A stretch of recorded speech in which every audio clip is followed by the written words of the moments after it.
मेरी आवाज सबको सही आ रही है क्या?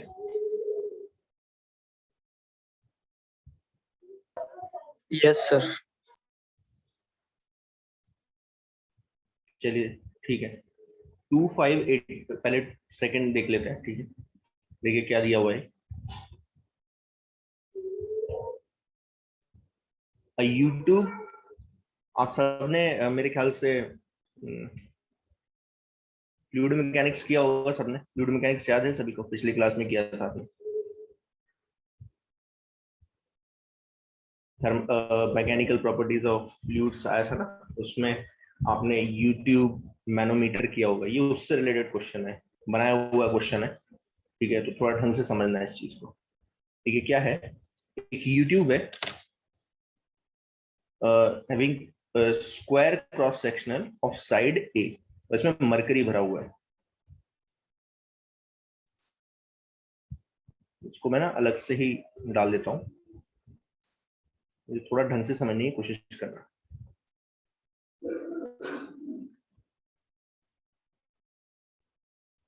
ठीक है, अब यहाँ पे समझ में आएगा, ठीक है। अब देखिए क्या हो रहा है इसमें। A current I is passed between sealed electrode, यहाँ पे देखिए ये इलेक्ट्रोड है ना, ये वाला, ये। तो इसके दोनों एंड में ना पोटेंशियल डिफरेंस अप्लाई कर दिया। देखिए यहाँ पे पॉजिटिव और यहाँ पे नेगेटिव, तो इसमें करंट फ्लो करना स्टार्ट कर जाएगा ऐसे। तो ये क्या बन गया, करंट कैरिंग वायर जैसा। वायर तो नहीं बोल सकते, लेकिन हाँ ये मान के चलो कि करंट कैरिंग वायर जैसा ये एक्ट करेगा। ये जो पूरा पूरा जो इलेक्ट्रोड है जो दिया हुआ है, ठीक है, ये करंट कैरिंग वायर की तरह काम करेगा। करंट कैरिंग वायर की तरह काम करेगा, तो ये करंट कैरिंग वायर एक मैग्नेटिक फील्ड में रखा हुआ। देखिए, अ magnetic field is applied across horizontal section. अब यहाँ पे दी हुई है मैग्नेटिक फील्ड की, कैसे ये अंदर की तरफ। तो अब वो पूछ रहा है कि बताओ कि अगर मैंने मैग्नेटिक फील्ड अप्लाई कर दी तो डिफरेंस इन मर्क्यूरी लेवल क्या होगा, क्या हो जाएगा डिफरेंस इन मर्क्यूरी लेवल, ठीक है। तो अब देखिए क्या होता है, अगर इसे मैं हटा दूं, इमेजिन करना कि अगर मैं इसे हटा दूं, मतलब ये मैग्नेटिक फील्ड हटा देता और ये इलेक्ट्रोड भी हटा देता, कौन मुझे बताएगा कि लेवल कैसा रहता? इसमें लेवल कैसे रहता है भाई, बताएगा कोई? फ्लूइड का लेवल कैसे रहता है?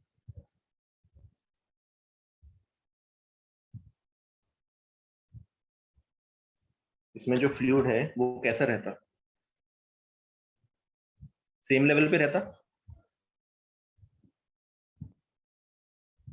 जैसे अगर फ्लूइड आप भर दो, तो इसमें फ्लूइड जो है, अगर एक लिम में इतनी हाइट तक है तो दूसरी लिम में भी इतनी हाइट तक होगा, ठीक है। इतनी हाइट, सेम हाइट रहती, ऑब्वियस सी बात है।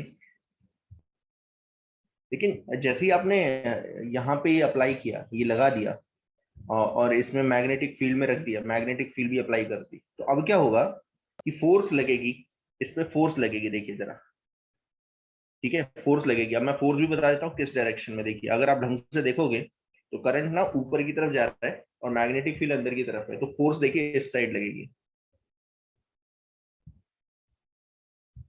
आया समझ में? फोर्स किस साइड लगेगी, इस तरफ लगेगी। और ये फोर्स जो होगी वो होगी मेरे ख्याल से, इसकी लेंथ कितनी है, इसकी लेंथ बताएगा कोई कितनी होगी? ए, क्योंकि ये स्क्वायर है, ठीक है। ए, तो जो फोर्स लगने वाली है, जो फोर्स है, जो फोर्स है, ये जो लगेगी, वो लगेगी A I L B sine theta होता है ना। तो आई करंट है, एल क्या हो गया, ए, बी साइन 90, वाई 90, क्योंकि मैग्नेटिक फील्ड अंदर की तरफ है और करंट ऊपर की तरफ जा रहा है। तो ये फोर्स है ए आई बी, जो कि लग रही है। और किस तरफ लग रही है वो आपको दिख गया होगा, ठीक है, लेफ्ट साइड में। अब क्या होगा, ये जो फोर्स है, ये इस तरफ वाले फ्लूइड को क्या करेगी, ऊपर लेके जाएगी, और इस तरफ वाले फ्लूइड को क्या करेगी, नीचे लेके आएगी। ऑब्वियस सी बात है, ऐसा ही होने वाला है। ये फोर्स क्या करेगा, जैसे अगर मान लीजिए मैं यहाँ पे ध्यान देना, यहाँ पे समझा रहा हूँ, यहाँ पे एक ऐसे एक पिस्टन लगा दूं और पिस्टन को मैं ऐसे खींचूं, इस तरफ खींचूं, इस तरफ पुश करूं, तो ऑब्वियस सी बात है जो ये वाला फ्लूइड है, ये वाला, ये ऊपर की तरफ जाएगा और ये वाला फ्लूइड क्या होगा, नीचे की तरफ जाएगा। बात समझ में आई? यहाँ पे बिल्कुल वैसा ही हो रहा है। आया समझ में कि नहीं आया?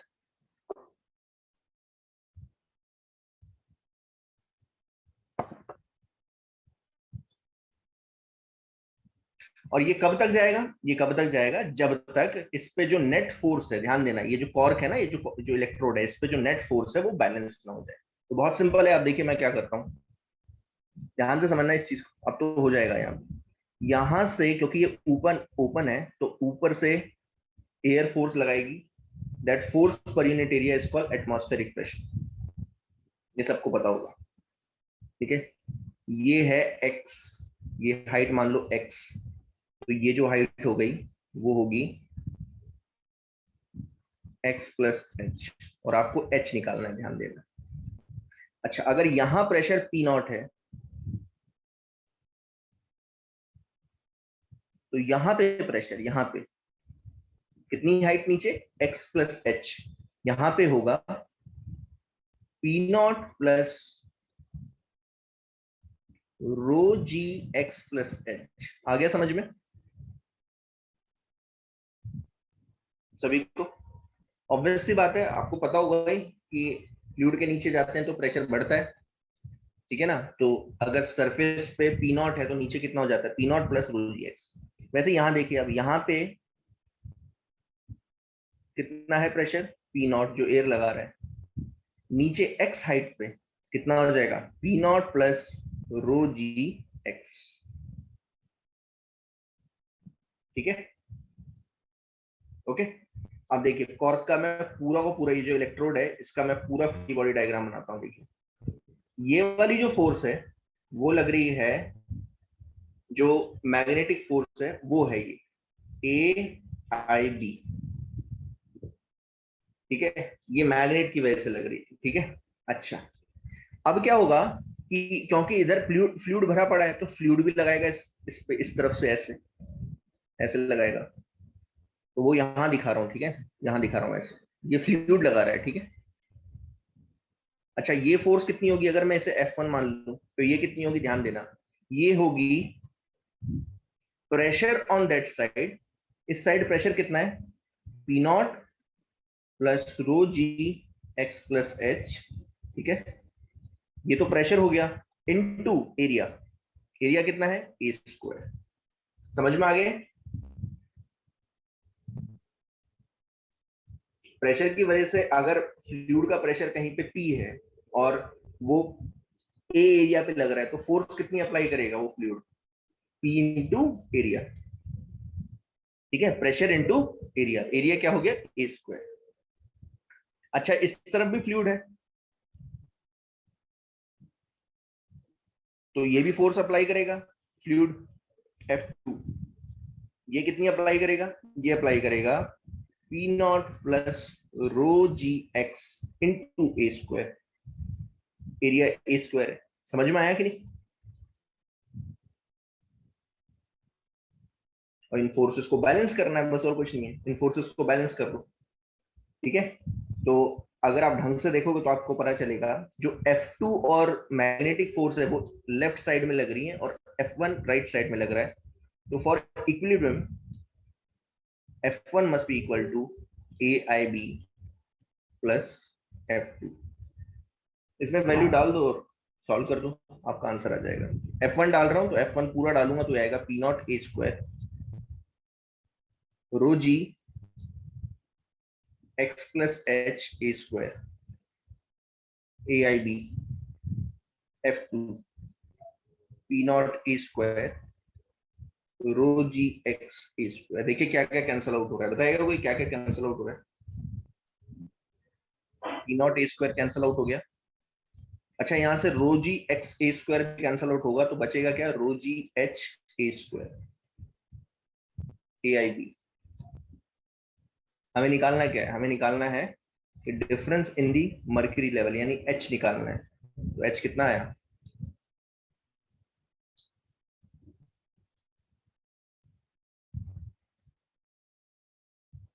ये ए भी कैंसिल आउट हो गया, तो आपका आंसर आया आई बी अपॉन रो जी।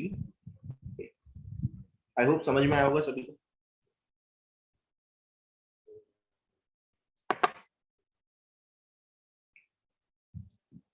जब फ्लूइड मैकेनिक्स करवाऊंगा ना, तो ऐसे क्वेश्चंस बहुत होंगे, बहुत आएंगे। फ्लूइड मैकेनिक्स में ऐसे क्वेश्चंस करवाए जाते हैं बहुत ज्यादा, ठीक है। और आए भी हैं, जेई में आए भी हैं काफी। ये एक स्पेशल क्वेश्चन था जिसमें इन्होंने ये एक अप्लाई कर दिया, ये कॉन्सेप्ट अप्लाई कर दिया। तो जिसको ये सॉल्व करना आता है ना, जिसने फ्लूइड मैकेनिक्स करी होगी ढंग से, वो ये कर लेगा, कोई बहुत बड़ी बात नहीं होती, ठीक है ना। ठीक है, it is a question of equilibrium, ठीक है। आई होप समझ में आया होगा सभी को। तो आंसर जो है वो है ये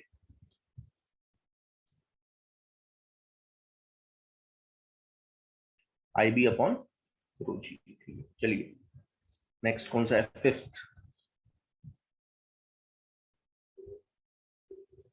फिफ्थ तो आ जाना चाहिए था, क्योंकि फिफ्थ मैंने ना करवाया था।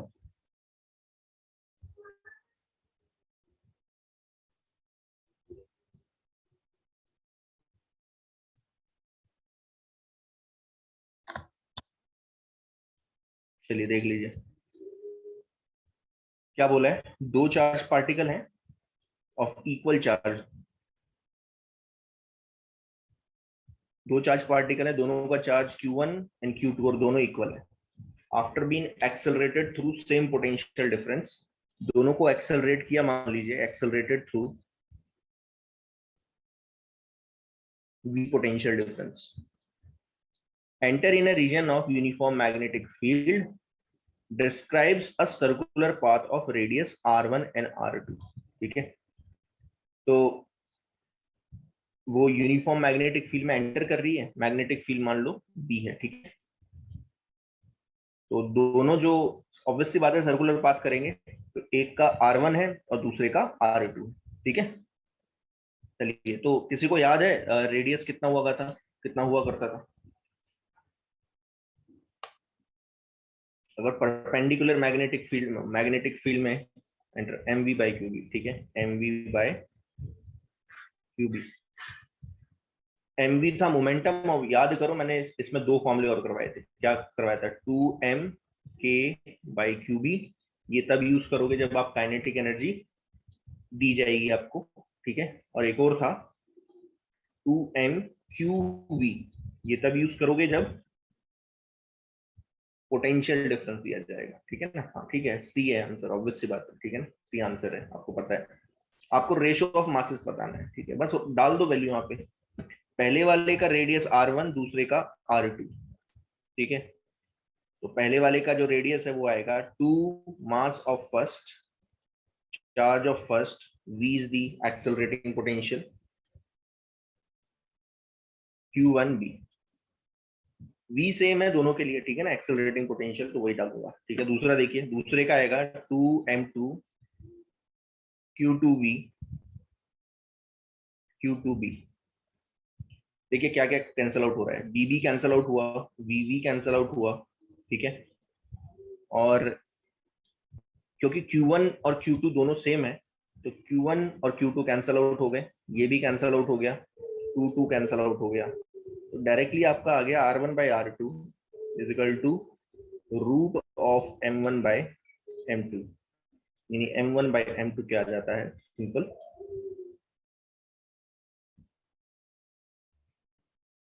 R1 बाई R2 का होल स्क्वायर, ठीक है। तो C is the answer,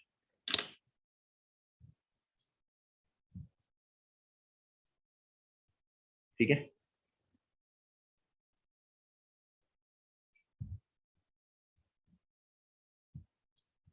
18th,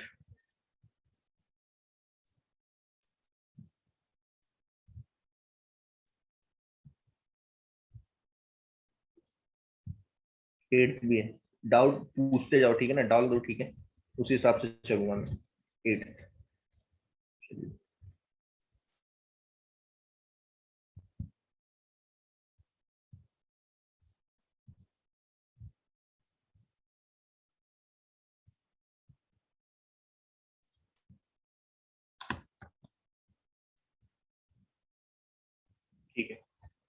3 particle, ये भी देखिए, ये बहुत बार आए हुए हैं क्वेश्चन, तो थोड़ा ढंग से देखना। 3 पार्टिकल हैं, electron, proton and helium particle, helium atom. थोड़ा देख लेते हैं कि हीलियम एटम, अब यहाँ पे हीलियम एटम दिया हुआ है, ठीक है ना, तो आपको थोड़ा ढंग से देखना पड़ेगा। Are moving in a circular path with, अच्छा ये हीलियम एटम नहीं होगा, ठीक है ना, ये डबली आयनाइज्ड हीलियम एटम होगा डेफिनेटली, ठीक है, डबली आयनाइज्ड होगा ये, क्योंकि फिर हीलियम एटम तो न्यूट्रल होता है, तो वो तो मूव ही नहीं करेगा। समझ में आ रहा है क्या बोल रहा हूँ?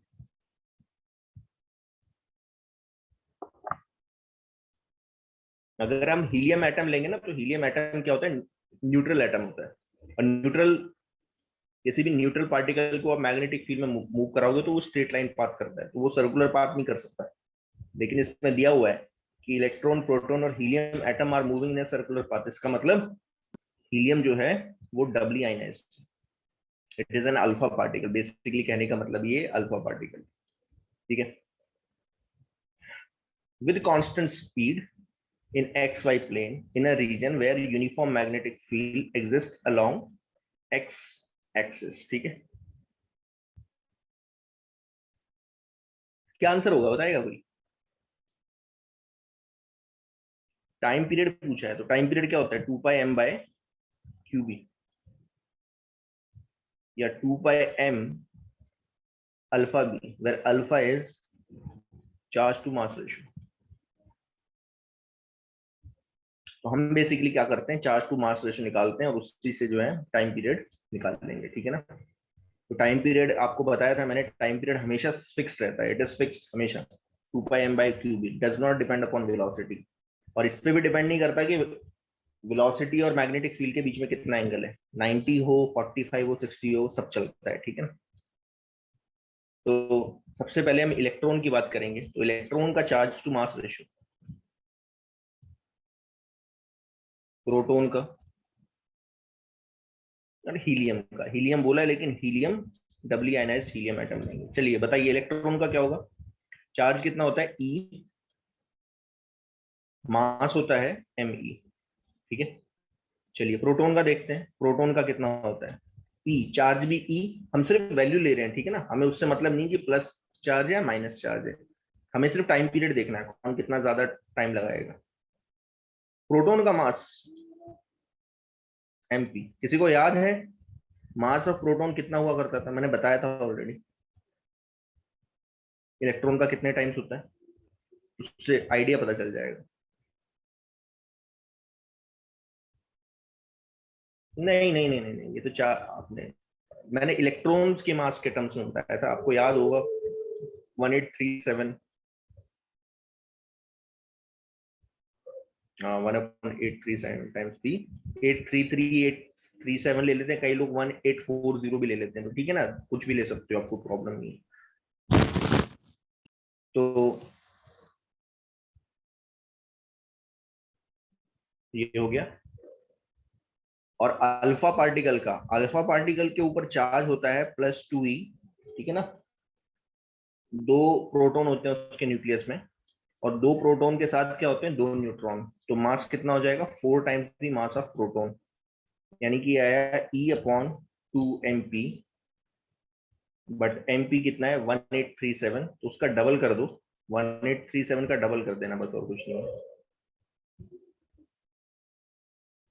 और मुझे बताएगा सबसे ज्यादा चार्ज टू मास रेशो किसका लग रहा है, सबसे ज्यादा किसका है,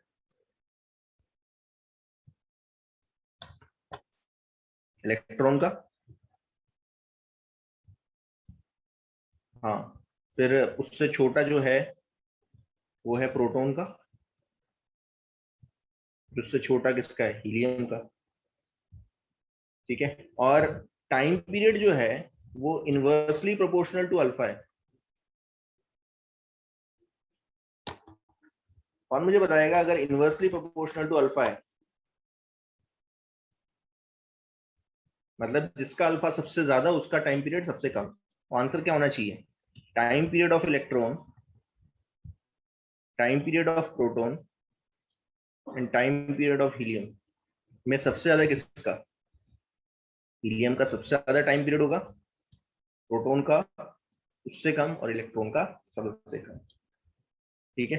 तो 20 दी आंसर। आई होप समझ में आया होगा सभी को।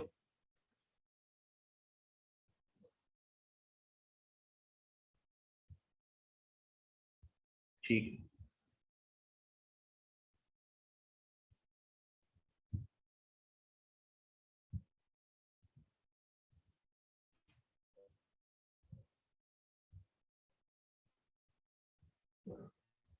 नेक्स्ट बताइए। 18th, डायरेक्टली 18th पे जा रहा हूँ। बीच में है कोई बता दो अगर नहीं है तो।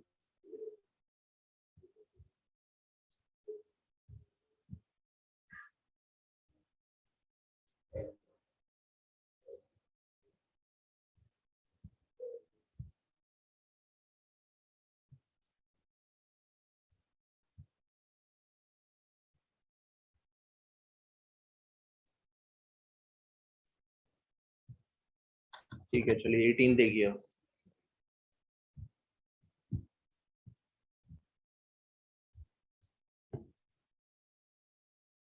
ये थोड़ा ढंग से देखना, ठीक है ना। ऐसे क्वेश्चंस आ जाते हैं, आपको समझ में आ जाने चाहिए, ठीक है ना। ढंग से देखना, कुछ नहीं है question. Charge particle begins to move from the origin in a region where a uniform magnetic field is along x axis।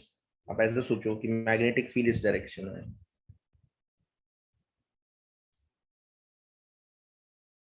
ये x डायरेक्शन है, ठीक है ना, x एक्सिस है, इसी डायरेक्शन में मैग्नेटिक फील्ड है,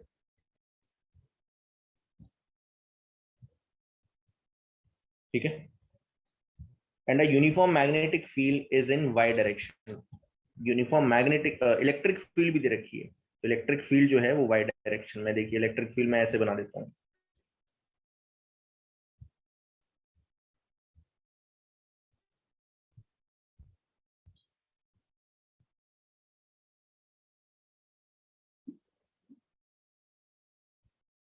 डायरेक्शन।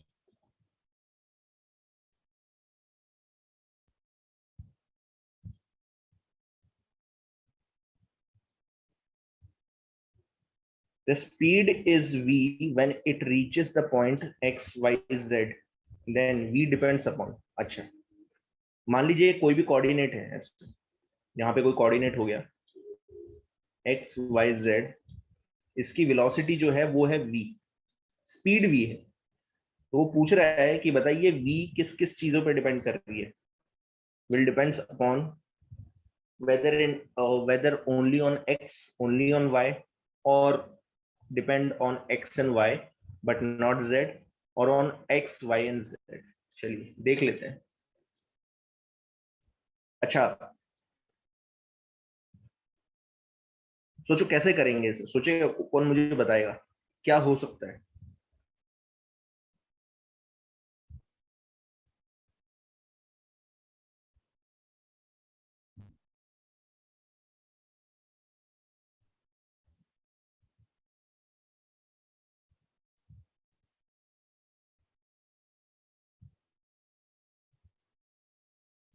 देखना जरा, ठीक है ना, ढंग से देखना। ये ओरिजिन है, इमेजिन करो दिस इज द ओरिजिन।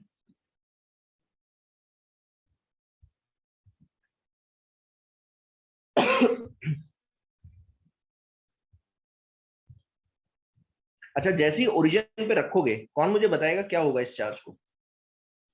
मान लीजिए ओरिजिन पे रखा है, कौन मुझे बताएगा क्या होगा।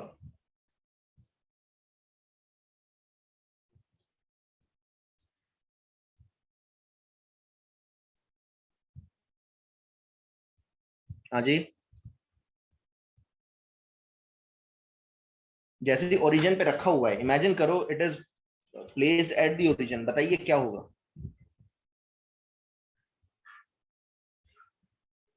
क्या मैग्नेटिक फील्ड इसे मूव करवा सकती है।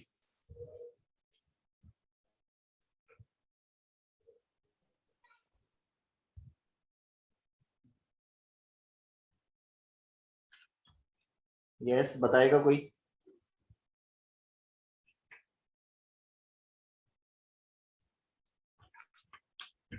क्या मैग्नेटिक फील्ड मूव करवा पाएगी। नहीं, मैग्नेटिक फील्ड मूव नहीं करवाती। मैग्नेटिक फील्ड तो तभी फोर्स लगाती है ना, जब वेलोसिटी हो। हाँ वेलोसिटी हो, यहाँ तो मैग्नेटिक फील्ड फोर्स नहीं लगा सकते, लेकिन इलेक्ट्रिक फील्ड मौजूद है। तो इलेक्ट्रिक फील्ड क्या देगी इसे, इलेक्ट्रिक फील्ड किस तरफ मोशन देगी, इलेक्ट्रिक फील्ड तो रेस्ट चार्ज पे फोर्स लगा सकती है, और रेस्ट चार्ज पे फोर्स लगेगी तो ये मूव करना स्टार्ट कर जाएगा एस से।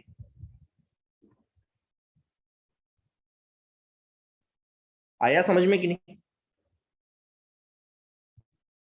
Yes sir. अच्छा, अब मुझे ये बताओ कि इसको मोशन किस तरफ दिया। अब थोड़ा सा अगर आप ढंग से देखोगे ना तो आपको पता चलता है कि जब आप फ्रंट साइड से देखोगे ऐसे, तो आपको पता चलता है कि ये कुछ ऐसा दिखेगा आपको, देखना जरा। ये तो आपकी मैग्नेटिक फील्ड हो गई,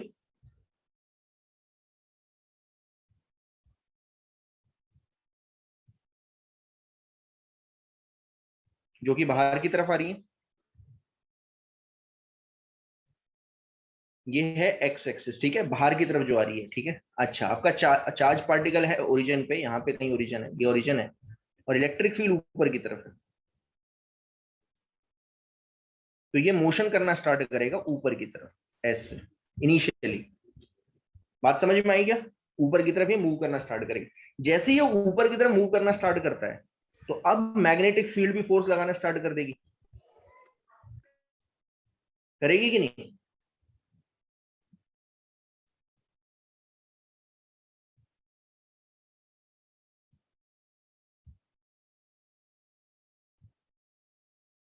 तो जैसे ही मैग्नेटिक फील्ड फोर्स लगाना स्टार्ट करती है, तो अब मुझे बताओ कि अ, अगर मैग्नेटिक फील्ड फोर्स लगाना स्टार्ट करती है तो ये मोशन कैसा करेगा, कौन मुझे बताएगा। मैग्नेटिक फील्ड, एक परपेंडिकुलर मैग्नेटिक फील्ड में मोशन करना स्टार्ट कर रहा है, तो क्या करेगा ये, कैसा मोशन करेगा? सर्कुलर करता है, लेकिन ये अब सर्कुलर नहीं कर पाएगा, अभी सर्कुलर नहीं करेगा। उसका रीजन है क्योंकि इलेक्ट्रिक फील्ड ऊपर की तरफ है, ध्यान देना, इलेक्ट्रिक फील्ड ऊपर की तरफ है। तो इलेक्ट्रिक फील्ड इसे ऊपर की तरफ एक्सलरेट करता चला जाएगा, तो इसकी वेलोसिटी कंटिन्यूअसली बढ़ती चली जाएगी, कंटिन्यूअसली बढ़ेगी। तो ये सर्कुलर नहीं कर पाएगा। अब ऐसे सोचो, एक ऐसा मोशन करेगा, करेगा ये सर्कुलर ही ना, नॉट पैराबोलिक भी नहीं बोल सकते। आप ऐसे सोचो कि एक ऐसा मोशन करेगा जिसमें इसका रेडियस कंटिन्यूअसली बढ़ता चले जाएगा, क्योंकि ई का काम क्या है, ई क्या है, वेलोसिटी बढ़ाएगा continuously, E will increase the velocity.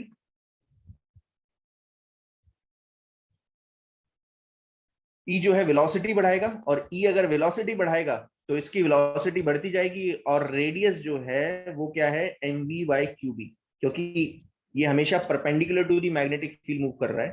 तो जैसे जैसे इसका वी बढ़ेगा, रेडियस भी बढ़ता जाएगा। ये चीज हमें पता चल रही है। तो ये सर्कुलर मोशन तो नहीं बोल सकता। आप ऐसा सोचो कि एक ऐसा मोशन करेगा जिसमें radius of circular motion is continuously increasing. अब ये कैसा होगा वो आप देखना पड़ेगा, ठीक है ना। तो ये सर्कुलर नहीं कर रहा है, बट हाँ मैं एक चीज तो बता सकता हूं कि ये हमेशा, ये जो चार्ज पार्टिकल है, ये हमेशा इसी प्लेन में मूव करेगा, इसी प्लेन में मूव करता जाएगा, जैसा भी ये मोशन कर रहा है, लेकिन इसी प्लेन में मूव करेगा। बात समझ में आई क्या?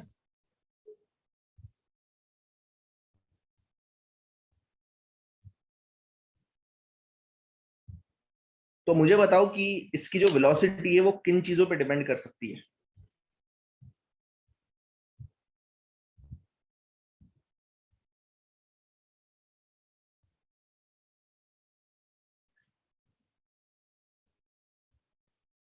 X, only on x. देख लो, एक्स तो बाहर की तरफ आ रहा है, एक्स तो बाहर की तरफ आ रहा है।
Both X Y,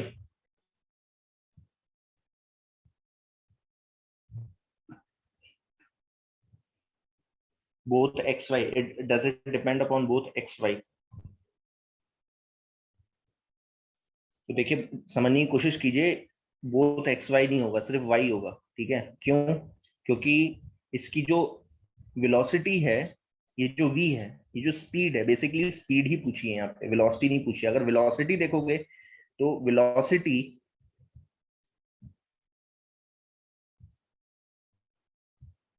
will change in x and y, obvious सी बात है, एक्स और वाई प्लेन में चेंज करेगी। अगर वेलोसिटी पूछता है, यहाँ पे तो सिर्फ स्पीड पूछी है। स्पीड वो किस पे डिपेंड कर रही है? तो देखिए मैग्नेटिक फील्ड कभी भी क्या नहीं करवा सकती, स्पीड को चेंज नहीं करती है। Magnetic field does not change the speed, does not change the speed of charge particle, ये आपको मैंने पहले ही बता दिया है।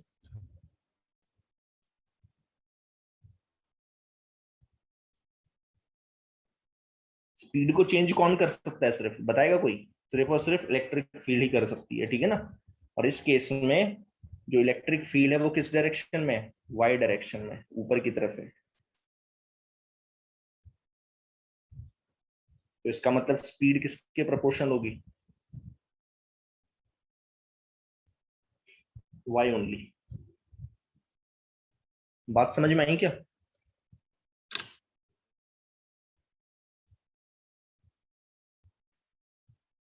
आया समझ में कि नहीं आया? जल्दी।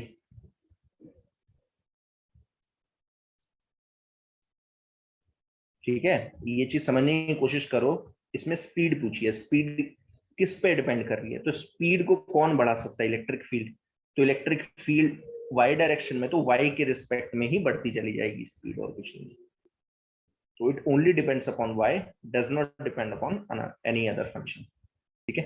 और अगर मान लीजिए ये जो इलेक्ट्रिक फील्ड है, ये ऐसे ना होके ना, ऐसे ना होके मान लीजिए इस डायरेक्शन में होती है ऐसे, तो फिर अब आप क्या बोलते हैं कि स्पीड जो है वो दोनों का फंक्शन है। किसका? y एंड z, ठीक है ना? इस केस में इलेक्ट्रिक फील्ड, क्योंकि क्या है, electric field is along y direction,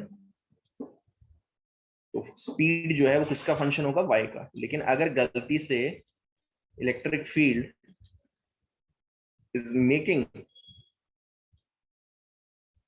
some angle with y axis, with y axis होता, ठीक है, तो ये जो स्पीड है फिर ये दो का फंक्शन हो जाती, किसका? y एंड z का, ठीक है? लेकिन एक चीज है इस केस में कि जो स्पीड है, ये कभी भी, speed does not depend on x. X का फंक्शन कभी नहीं हो सकती इस केस में। क्यों नहीं हो सकती? क्योंकि एक्स जो है, एक्स की डायरेक्शन में कौन है? मैग्नेटिक फील्ड, और मैग्नेटिक फील्ड का काम कभी भी स्पीड को बढ़ाना नहीं होता, तो एक्स का फंक्शन कभी नहीं हो सकता,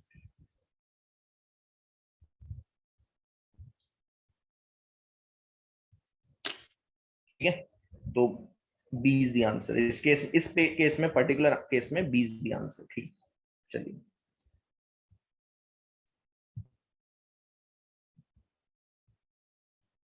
नेक्स्ट 22।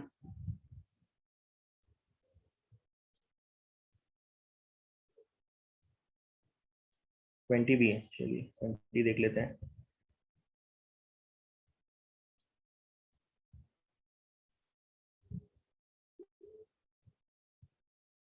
19 बन गया था।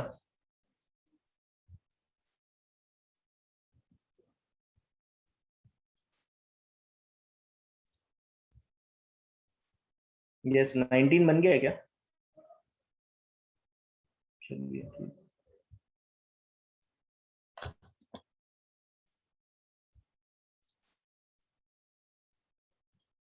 अरे तो पूछो ना यार, ऐसे कैसे नहीं बना? कैसे? एक बार बता दो ना, कौन कौन से नहीं बना, तभी तो करवाऊंगा। Electron moving with the speed u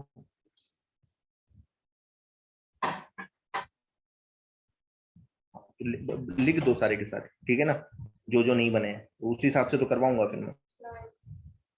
ले लिए मैंने, ले ले।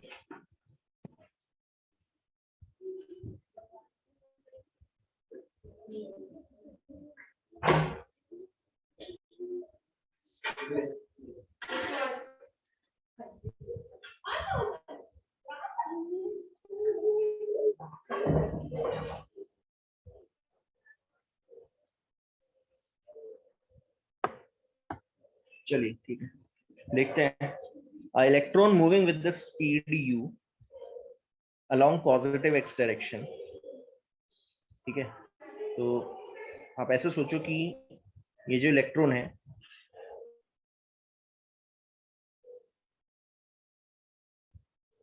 ये एक परपेंडिकुलर मैग्नेटिक फील्ड में एंटर कर रहा है, आप ऐसे सोचो।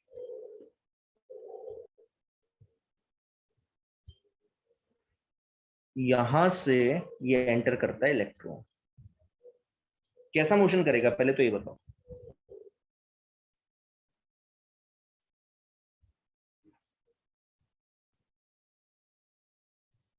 सर्कुलर मोशन है ना, ऑब्वियस सी बात है, it will do circular motion, क्योंकि इसकी जो वेलोसिटी है वो perpendicular to the magnetic field, इसकी वेलोसिटी दे रखी है u, ठीक है। अब देखिए क्या दिया हुआ है, enters in a uniform magnetic field which exists in the right of y। अब फैली हुई है, आगे तक फैली हुई है।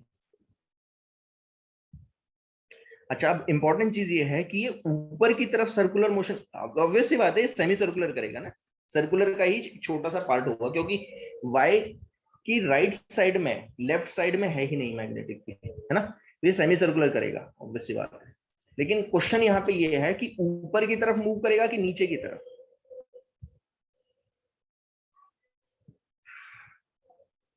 ऊपर की तरफ जाएगा, ऐसे जाएगा कि नीचे की तरफ जाता। अगर पॉजिटिव चार्ज होता तो कहां जाता, ऊपर की तरफ। इस पे फोर्स लगे, देखो नीचे लगेगी, ऐसे नीचे की तरफ लगेगी, ऐसे फोर्स लग रही है, तो ऐसे नीचे की तरफ ऐसे सेमी सर्कुलर मोशन करता हुआ ऐसे ऐसे होता हुआ यहां से निकलेगा। ये चीज समझ में आ गई सभी को?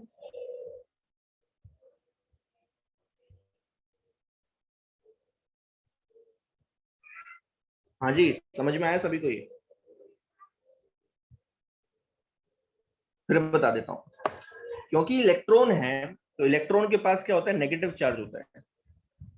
अगर ये पॉजिटिव होता तो ये ऊपर, इस पे फोर्स लगती ऊपर की तरफ ऐसे, अगर पॉजिटिव चार्ज होता ऊपर की तरफ फोर्स लगती, और ऊपर की तरफ लगती तो ये डेविएट होता, ऐसे होता हुआ सेमी सर्कुलर मोशन करता हुआ ऊपर से निकल जाता।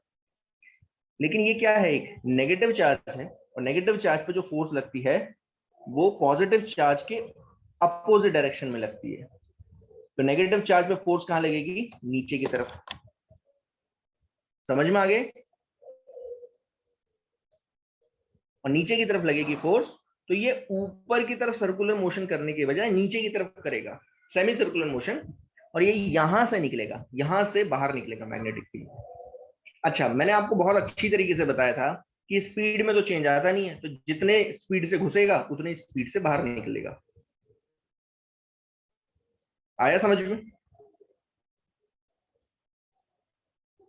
तो आप देखिए क्या पूछा है, this electron exits from the region after some time with the speed v, but v क्या है यहाँ पे, u के इक्वल है, ये चीज समझ लो, कि स्पीड में चेंज आता नहीं है, तो v और u क्या हो गए, इक्वल हो गए। तो इसका मतलब आपका a और c तो गलत आंसर है, b और d में ही आंसर हो सकता है। एट कोऑर्डिनेट y, अब y देखिए कैसा है, कौन मुझे बताएगा कहां से y कैसा है, नेगेटिव है पॉजिटिव है? नेगेटिव है, तो क्या आंसर है, D is the answer, that's it, इतना सा क्वेश्चन था बस, और कुछ नहीं। y इज नेगेटिव, ये नेगेटिव है भाई।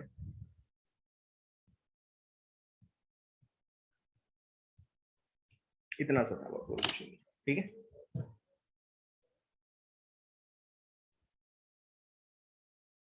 चलिए 19 देख लीजिए।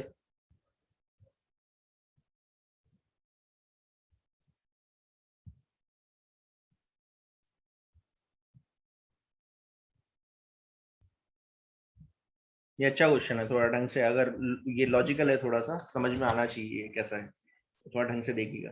ठीक है, देखिए क्या बोला है, एक पार्टिकल है एंड मास m, उसका चार्ज और मास दिया हुआ है, is projected with velocity u v not in a circular region having uniform magnetic field. अब देखिए इसमें जो मैग्नेटिक फील्ड है ना, वो पूरी जगह नहीं फैली हुई है, वो सिर्फ सर्कुलर रीजन में फैली हुई है, इतने रीजन में है सिर्फ। ठीक है, इतने रीजन में मैग्नेटिक फील्ड फैली हुई है, लेकिन मैग्नेटिक फील्ड है परपेंडिकुलर।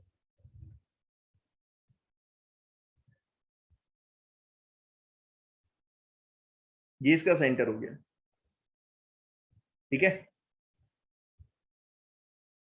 ठीक है, R is the radius, obviously बात है क्योंकि परपेंडिकुलर है, तो जब आप इसे मूव करवाओगे चार्ज को, पार्टिकल को वी वेलोसिटी देके, मान लीजिए चार्ज पार्टिकल यहां पे है कहीं पे, इसको वी वेलोसिटी दी ऐसे, वी नॉट वेलोसिटी देके छोड़ दिया, तो जब ये एंटर करेगा यहाँ पे, ठीक है, तो वी नॉट वेलोसिटी के साथ एंटर कर रहा है, और ये जो वेलोसिटी है ये perpendicular to the magnetic field है, तो अभी ये कौन सा मोशन करेगा, सर्कुलर मोशन करता हुआ जाएगा। ठीक है ना, ऑब्वियस सी बात है। ठीक है, तो उस सर्कुलर मोशन का रेडियस दिया हुआ है, R is the radius and O is the centre of circular region, इस सर्कुलर रीजन का ओ इज द सेंटर है। पूछ रहा है if the line makes OP, if the line OP makes an angle theta with the direction of V not, ये OP हो गया, तो ये जो V नॉट है ये इससे कितना एंगल बना रहा है, थीटा नॉट बना रहा है, थीटा बना रहा है। तो पूछा है then value of V naught so that particle passes through O, मतलब ऑब्वियसली बात है सर्कुलर मोशन करेगा, तो सर्कुलर मोशन करता हुआ इसमें पूछा है कि बताइए V नॉट कितना रखूं कि ये ऐसे मूव करता हुआ ऐसे जाएगा, ये ऐसे होता हुआ सर्कल से पास हो जाए। बात समझ में आई क्या पूछा है, वी नॉट कितना रखूं कि ये सर्कल से के सेंटर से पास, इस सर्कुलर रीजन के सेंटर से पास हो जाए, कहने का मतलब ये। तो हम बेसिक तरीके से चलेंगे, कौन मुझे बताएगा सर्कुलर मोशन कर रहा है, इस सर्कुलर मोशन का रेडियस कहां होगा। मैंने आपको एक तरीका बताया था, अगर ये एंटर कर रहा है ऐसे वी नॉट, तो इसका जो रेडियस होगा सर्कुलर मोशन का रेडियस, वो होगा यहां पे परपेंडिकुलर ड्रॉ करो, ऐसे ऐसे परपेंडिकुलर ड्रॉ करो, वेलोसिटी के परपेंडिकुलर ड्रॉ करो। ठीक है, इससे कितनी दूरी पे होगा, स्मॉल आर दूरी पे होगा, और ये स्मॉल आर जो है वो है M V naught by Q B. ये चीज समझ में आई सभी को।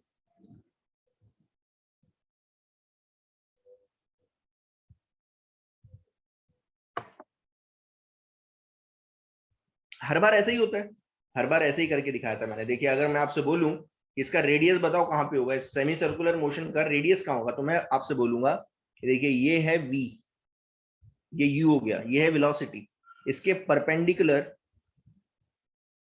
r दूरी पे सेंटर होगा। हर जगह ऐसे ही किया जाता है, ठीक है ना, तो ध्यान से समझना इस चीज को। ठीक है, तो यहां पे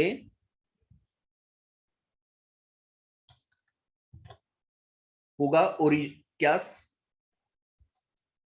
सर्कुलर मोशन का सेंटर, जो सर्कल ये ट्रेस करेगा, ये चार्ज पार्टिकल जो सर्कल सर्कल ट्रेस करेगा उसका सेंटर होगा यहाँ पे, तो इसे मैं सी से रिप्रेजेंट कर देता हूँ। ठीक है, तो अगर आप पूरा सर्कुलर मोशन देखोगे तो ये कुछ ऐसा करते हुए देखेगा, देखना ऐसे करते हुए जाएगा, देखिए ऐसे पूरा ऐसे। अगर हर जगह मैग्नेटिक फील्ड होती तो ये ऐसे मोशन करता था, लेकिन क्योंकि हर जगह मैग्नेटिक फील्ड नहीं है, तो ये क्या करेगा, सर्कल का एक छोटा सा आर्क करेगा। ठीक है, हमें उससे मतलब भी नहीं है। ठीक है, हमें बस इतना देखना है कि ये कहां से पास हो, ओरिजिन से पास हो। ठीक है, चलिए अब इसको ज्वाइन कर दो, और कुछ नहीं है, ये ज्वाइन कर दो, ये ऑलरेडी दे रखा है आर। ठीक है, अगर ये सेंटर से पास हो रहा है, अगर ये सेंटर से पास हो रहा है, तो कौन मुझे बता देगा, ये जो ट्राइंगल मैं बना रहा हूं,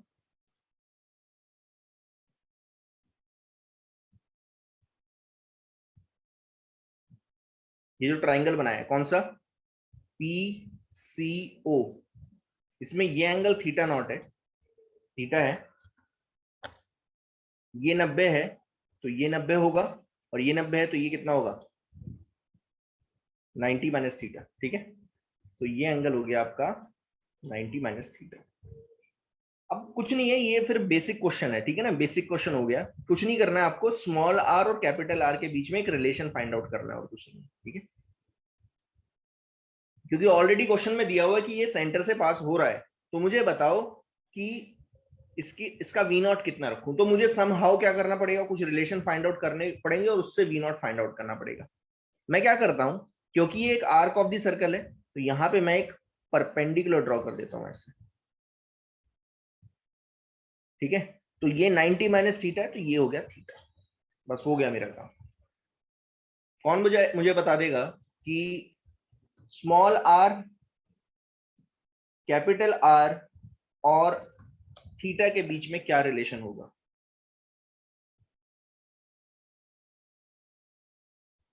ये हो गया r/2, ऑब्वियस सी बात है। r/2 क्यों है, समझ में आए। ये आप क्या है, ये जो मैंने बनाया है बेसिकली, ये ना मुझे पूरा बना देना चाहिए बेसिकली। अगर मैं ऐसे बनाता रहूंगा ना तो आपको कंफ्यूज होता रहेगा। मैं क्या करता हूँ, सर्कल से ही बना के दिखाता हूँ, देखना अभी आपको क्लियरिटी हो जाएगी। देखिए अभी ये है वो सर्कुलर मोशन जो ये चार्ज पार्टिकल कर रहा है, आप ऐसे सोचो, ठीक है। अब ऑब्वियसली बात है, ये थोड़ा सा बनाने में थोड़ा सा दिक्कत लग रहा है, लेकिन है नहीं, ध्यान देना, ध्यान से समझना। पूरा बना के दिखाता हूँ, देखिए अभी समझ में आ जाएगा।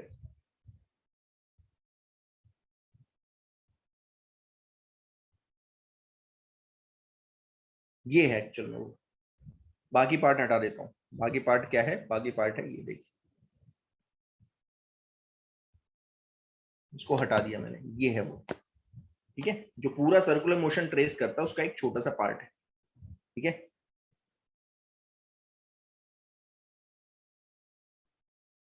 ये हो गया आपका क्या, कॉर्ड, ठीक है। ये कॉर्ड हो गई आपकी पी ओ, कॉर्ड लेंथ दी हुई है आर, यहां पे मैंने परपेंडिकुलर ड्रॉ किया, ठीक है। तो ये r/2 हो जाएगा, ये थीटा है, और ये आपका क्या है, स्मॉल आर है। बेसिकली ये है क्वेश्चन में, ठीक है ना, ये दिया हुआ है। अब स्मॉल आर, r/2 और थीटा के बीच में क्या रिलेशन है, तो आप बोलोगे कि sir r/2 by small are, ये क्या है आपका साइन थीटा। कॉस थीटा नहीं है, साइन थीटा है। 90 माइनस थीटा लेते तो कॉस थीटा हो जाता है, ठीक है। बस हो गया, ठीक है।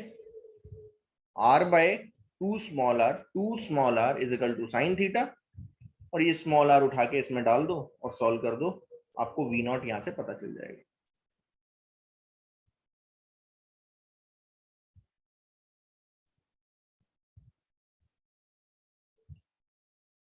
ठीक है, ये आर जो है, मैंने जो रेडियस है वो उठा के डाल दिया, क्योंकि रेडियस मैं निकाल सकता हूँ, ऑलरेडी मुझे सब कुछ दिया हुआ है। स्पीड दे रखी है, चार्ज दे रखा है, मास दे रखा है, मैग्नेटिक फील्ड। बस यहाँ से वी नॉट निकाल लो। वी नॉट क्या आता है, वी नॉट आ जाता है आपका QRB upon 2m sine theta. ये आपका वी नॉट है। इतना वी नॉट रख दोगे, इतनी स्पीड दे दोगे, तो ये एग्जैक्टली सेंटर से पास हो जाएगा, किसके, सर्कुलर रीजन के सेंटर से पास हो जाएगा। आ गया समझ में कि नहीं आया।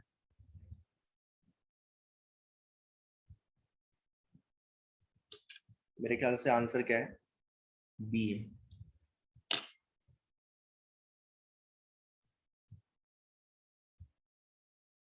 चलिए आगे चलते हैं।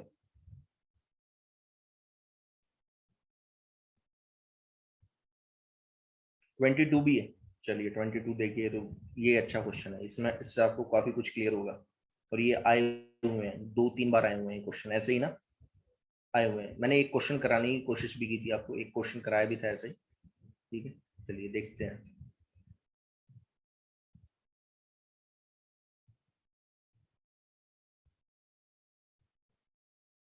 क्या बोल रहा है, देखिए क्वेश्चन में, इफ अ चार्ज पार्टिकल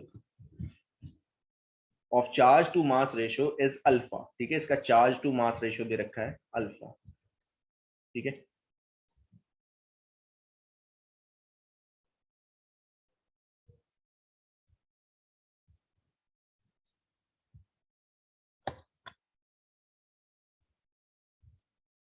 ऐसा दिया हुआ है, ठीक है। Enters in a magnetic field M B with the speed of, speed दे रखी है कितनी है, 2 अल्फा डी बाय बी।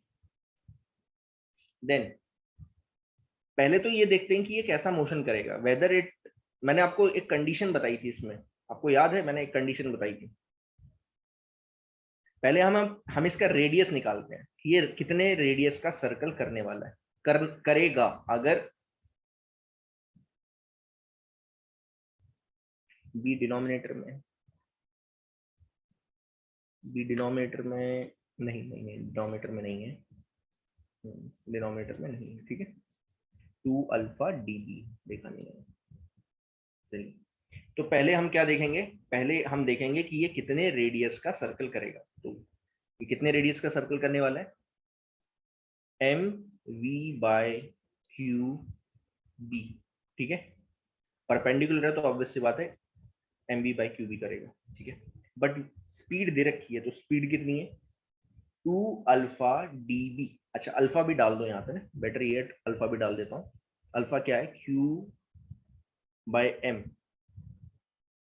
अब ये उठा के डालो, ठीक है ना। तो 2 Q by M B D, cancel out करो, देखिए एम एम कैंसल आउट हुआ, क्यू क्यू कैंसल आउट हुआ, बी बी कैंसल आउट हुआ। तो रेडियस जो है वो आ रहा है आपका 2d। सबसे पहले ऐसे क्वेश्चन में आप क्या निकाला करो, रेडियस निकाल लिया करो, ठीक है। अब हमें एक चीज पता चल रही है कि ये जो मैग्नेटिक फील्ड है ये 4d रीजन में फैली हुई है, ठीक है, 4d रीजन में फैली हुई है। और जो ये सर्कुलर मोशन करेगा उसका रेडियस है 2d। तो यहां से हमें पता चलता है कि the radius of circular motion ये कैसा है, छोटा है 4d से, ठीक है ना, छोटा है। तो मैंने आपको दो कंडीशन बताई थी, अगर रेडियस ऑफ सर्कुलर मोशन 4, जो रीजन ऑफ मैग्नेटिक फील्ड है उससे छोटा होता है, तो फिर कैसा मोशन करता है, सर्कुलर करेगा, ऑब्वियस सी बात है। बट क्योंकि इस रीजन में मैग्नेटिक फील्ड हर जगह पे नहीं फैली है, तो ये सेमी सर्कुलर मोशन करेगा, ठीक है ना, सेमी सर्कुलर करेगा। ये कुछ ऐसे जाएगा, देखिए ऐसे होता हुआ, ऐसे ऐसे ऐसे होता हुआ, ऐसे होता हुआ,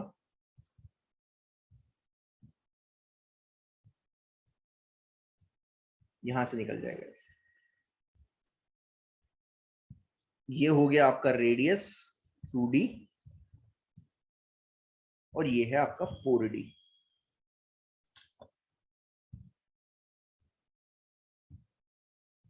तो क्योंकि मैग्नेटिक फील्ड का रीजन जो है वो रेडियस से काफी ज्यादा है, तो ये सेमी सर्कुलर मोशन करता हुआ निकल जाएगा, ठीक है ना। तो it will perform semi circular motion,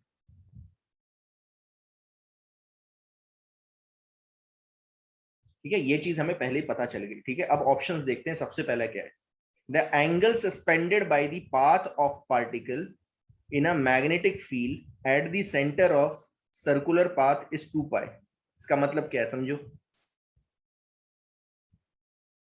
जो ये पाथ कर रहा है वो अपने सेंटर पे, ध्यान देना क्या बोल रहा है वो, angle suspended by the path of charge particle in the magnetic field at the centre of circular path is 2 पाई। क्या ये सही ऑप्शन है, हाँ तो पाई आंसर होता। जो पाथ है इसका जो सेंटर है वो कहां होगा, ध्यान देना, उसका सेंटर होगा, मैंने बताया था, अभी बताया था कैसे, जैसे ये एंटर कर रहा है तो यहां से परपेंडिकुलर ड्रॉ करो, आर दूरी पे होगा, 2d दूरी पे होगा बेसिकली यहाँ पे, ठीक है ना, 2d दूरी पे। तो यहाँ पे ये 2d हो गया, ये 2d हो गया। तो इसका जो पाथ है वो है ये, ध्यान देना, ये पाथ है। ये कैसा है, it is a semi circular. अगर ये पूरा होता, सर्कुलर होता, तो ये सेंटर पे कितना एंगल सस्पेंड करता, 2 पाई करता। लेकिन इस केस में कितना कर रहा है, पाई कर रहा है, ठीक है। तो पहला तो गलत हो गया, पहला तो रॉन्ग हो गया, ठीक है ना। दूसरा देखिए, the charge will move on a circular path and then will come out from magnetic field at some distance from the point of insertion.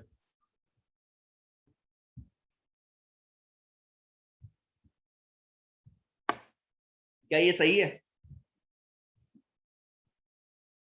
B सही है, ऑब्वियसली बात है। चार्ज जो है वो सर्कुलर पाथ कर रहा है, ऑब्वियसली बात है सर्कुलर पाथ है। then but then it will come out of the magnetic field at some point from the point of insertion। जहां पे इंसर्ट किया था उससे कुछ दूरी पे ये मैग्नेटिक फील्ड से बाहर आ जाएगा। बात समझ में आई? क्लियर हुआ? ये ऐसा ही तो हो रहा है ना। तो बी सही है, बी में कोई प्रॉब्लम नहीं है, बी सही है।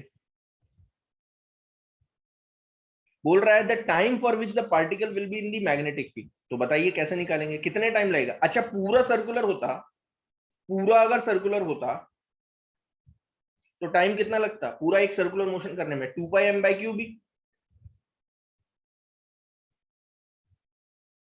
समझ में आ रहा है मैं क्या बोल रहा हूँ? पूरा अगर सर्कुलर मोशन करता तो कितना टाइम लगता? एक जगह से आया और दूसरी जगह पे उसी जगह पे आ जाता तो 2πm/क्यूब भी लगता। लेकिन अब क्या हो रहा है, अब तो ये यहां से एंटर हुआ, यहां से एंटर हुआ और यहां से बाहर निकल गया। मतलब इसने क्या किया, सेमी सर्कुलर, सर्कुलर सर्कल का एक छोटा सा पार्ट किया या सेमी सर्कुलर पाथ किया। तो टाइम पीरियड कितना लगेगा? Time for which it is in magnetic field. तो आपका आंसर क्या होगा? आपका आंसर होना चाहिए 2πm/क्यूबी का हाफ। ठीक है, दैट इज πm/क्यूबी। ये तरीका है, ठीक है ना। एक और तरीका बता देता हूं। ये तरीका यहां पे तो एकदम नजर आ रहा है, ऑब्वियस सी बात है, लेकिन दूसरा तरीका देखिए क्या है। दूसरा तरीका है, आप ये फॉर्मूला यूज कीजिएगा हमेशा, theta is equal to omega T. ठीक है ना। थीटा यहां पे क्या है? एंगल सस्पेंडेड बाय द, ध्यान से समझना, angle suspended by the path eight the centre. जैसे इस केस में थीटा कितना है? पाई है। जो पाथ है वो सेंटर पे, सर्कुलर मोशन, सर्कल के सेंटर पे कितना एंगल सस्पेंड कर रहा है? That is theta. ये वो थीटा है। ओमेगा क्या है?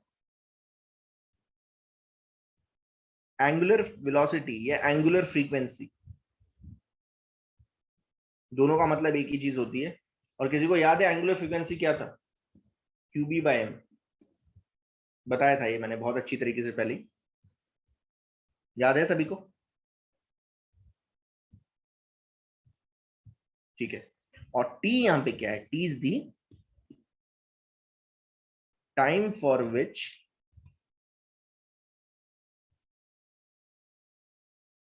Particle is in magnetic field.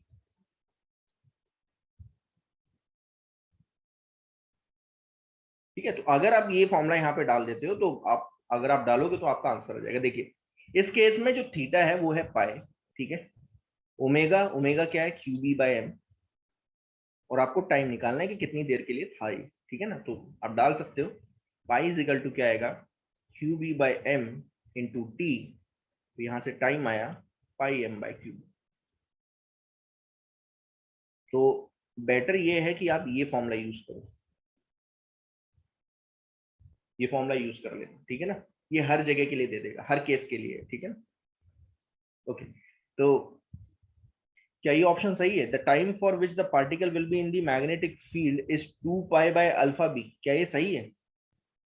2π/α/b का मतलब क्या होता है? यहां पे देखिए, अगर अल्फा के टर्म्स में लिखोगे तो देखो क्या है, अल्फा टी होगा टी π/α/b। तो ये गलत हो गया, हाफ है। ठीक है ना। तो 2π/α/b नहीं है, अल्फा बाय π/α/b होता। यहाँ पे 2π/α दिया हुआ, तो ये भी गलत हो गया। ठीक है। D, the angle suspended by the path of charge particle in magnetic field at the centre of circular path is π/2। तो ये तो है ही गलत। तो एक ही आंसर सही है, कौन सा? बी। क्या बात आई समझ में?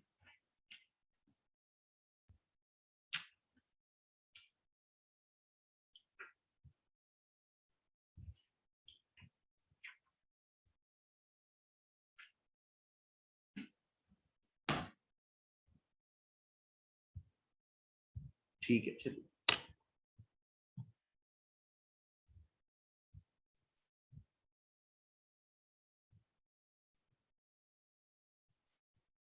ट्वेंटी टू के बाद कौन सा था?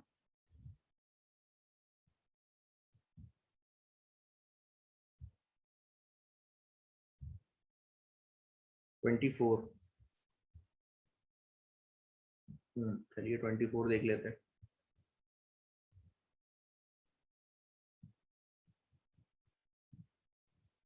पहले दो ही पार्ट देखते हैं।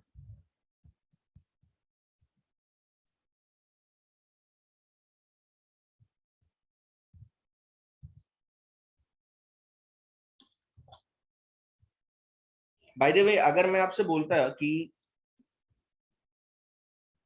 इसकी स्पीड पे क्या इफेक्ट पड़ेगा, कौन मुझे बताएगा इस केस में? अगर यहाँ पे स्पीड v है तो यहाँ पे भी v रहती है, ठीक है ना, इसमें कोई प्रॉब्लम होनी नहीं चाहिए। ठीक है, दूसरा और क्या पूछ सकता है इसमें, और क्या पूछ लेता कि कितने एंगल के थ्रू डेविएट हुआ। तो ध्यान देना, जा ऐसे रहा था और निकल ऐसे गया, तो एंगल ऑफ डेविएशन कितना आएगा?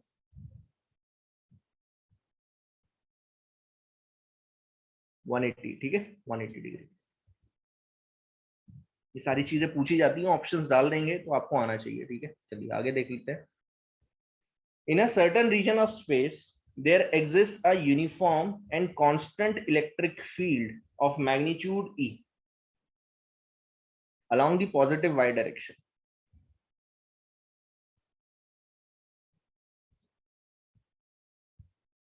ये आपकी इलेक्ट्रिक फील्ड हो गई। A charged particle of mass m and charge minus q is projected from the origin, यहां पे ओरिजिन ले लो,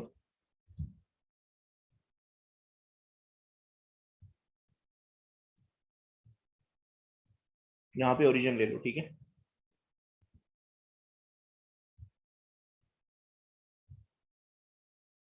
ऐसे इसको जो है फेंका गया है 2v वेलोसिटी के साथ, ठीक है, making an angle 60 degree with the positive x-axis. When the x coordinate of the particle become this, जब पार्टिकल का x कोऑर्डिनेट इतना हो जाए, a uniform and constant magnetic field B is also switched on। ठीक है ना, आप ऐसे सोचो। अब ध्यान दो, ये थोड़ा सा ना, ये वाला पार्ट जो है मैं आपको बता देता हूं।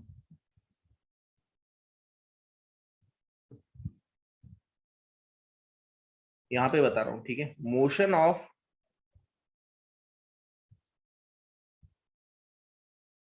चार्ज पार्टिकल इन इलेक्ट्रिक फील्ड, ये मैं बता देता हूं आपको इसमें, तो ये थोड़ा ढंग से देख लेना। Motion of charge particle in the magnetic field तो हमने देखा था, motion of charge particle in electric field ये हमने देखा नहीं है, तो ये मैं अभी आपको बता देता हूँ, उसके बिना ये हो नहीं पाएगा, तो ढंग से देखना। आपको एक चीज समझ लेनी है कि motion of charge particle in electric field, जैसे ही मैग्नेट एक चार्ज पार्टिकल को आप इलेक्ट्रिक फील्ड में दौड़ाते हो या रख देते हो, तो वो अपने आप मूव करना स्टार्ट कर देता है। पहले तो ये चीज समझ लो, ठीक है ना। और वो दो मोशन कर सकता है। पहला, स्ट्रेट लाइन मोशन करेगा। कब करेगा बता देता हूं, ठीक है ना, ढंग से देखना। और दूसरा, स्ट्रेट लाइन के अलावा और क्या कर सकता है, पैराबोलिक भी कर सकता है। स्ट्रेट लाइन कब करेगा? स्ट्रेट लाइन करता है तीन कंडीशंस में। पहला, ध्यान से समझना इस चीज को, स्ट्रेट लाइन करता है जब या तो रेस्ट पे है, अगर रेस्ट पे है और छोड़ दिया आपने, इलेक्ट्रिक फील्ड में छोड़ दिया, ध्यान देना, हमेशा स्ट्रेट लाइन में मूव करेगा। ये चीज समझ में आई आपको?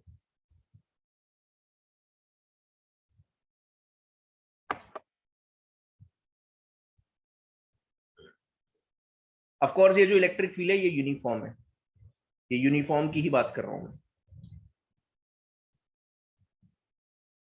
नॉन यूनिफॉर्म में बहुत फिर डिफिकल्ट हो जाता है, फिर मुझे बताना पड़ेगा कि नॉन यूनिफॉर्म इलेक्ट्रिक फील्ड फिर कैसी है। आप सिर्फ इसमें याद रखो यूनिफॉर्म इलेक्ट्रिक फील्ड। तो अगर रेस्ट पे पड़ा है चार्ज पार्टिकल, स्ट्रेट लाइन में भागना स्टार्ट कर देगा। किस डायरेक्शन में भागेगा ये ध्यान देना, straight line motion in the direction of magnetic field. ध्यान देना, ये चीज समझने की कोशिश करो। कि स्ट्रेट लाइन में भागेगा, लेकिन कौन सा चार्ज किस डायरेक्शन में भागेगा। तो आपको याद होगा पॉजिटिव चार्ज हमेशा किस तरफ भागता है, इलेक्ट्रिक फील्ड की डायरेक्शन में। तो पॉजिटिव चार्ज भागेगा किस डायरेक्शन में, इलेक्ट्रिक फील्ड की डायरेक्शन में। और नेगेटिव चार्ज कहां भागेगा, स्ट्रेट लाइन मोशन में, स्ट्रेट लाइन में opposite to the direction of electric field, अगर रेस्ट पे पड़ा है। ठीक है। सेकेंड, दूसरा केस, दूसरा कब भागेगा, if velocity given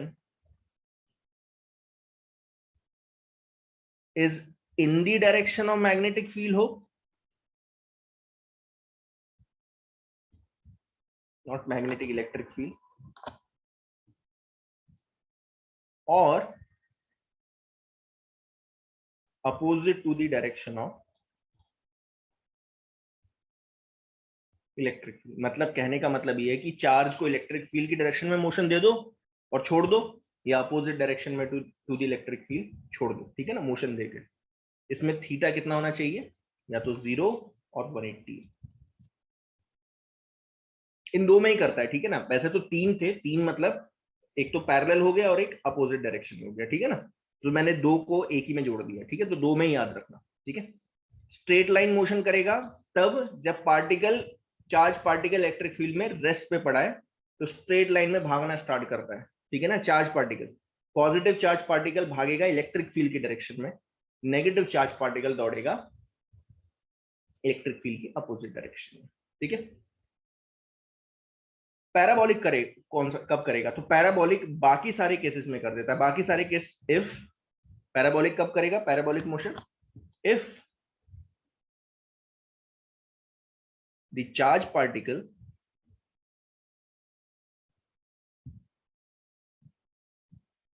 is thrown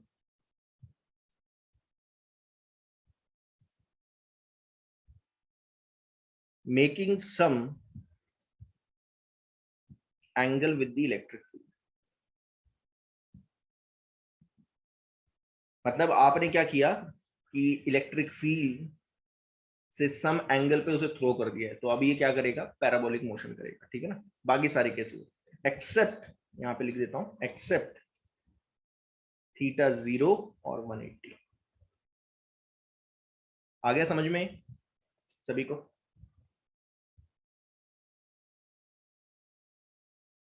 जैसे एक एग्जांपल से समझाता हूं, बेटर ये है मैं एग्जांपल से समझाऊं।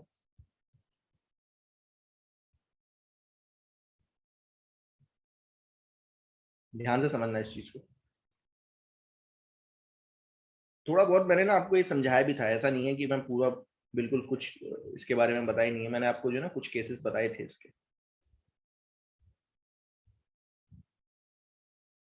मैं पूरा ही बता देता हूँ क्योंकि अब आया है तो मैं पूरा ही बता देता हूँ। ठीक है, चलिए देखिए, आपको याद होगा यूनिफॉर्म मैग्नेटिक फील्ड कैसे प्रोड्यूस की जाती है। Two equal and oppositively charge plate ले लेते, ठीक है ना। चलिए देखिए, ग्रेविटी कहीं पे भी मौजूद नहीं है ना, इस केस में कहीं पे भी मैं ग्रेविटी ले नहीं रहा हूँ। ठीक है ना, ध्यान देना, मुझे बताओ, मैंने यहाँ पे पॉजिटिव चार्ज पार्टिकल रख दिया है, बताइए किस तरह मूव करेगा, रेस्ट पे पड़ा है, किस तरह भागना स्टार्ट करेगा,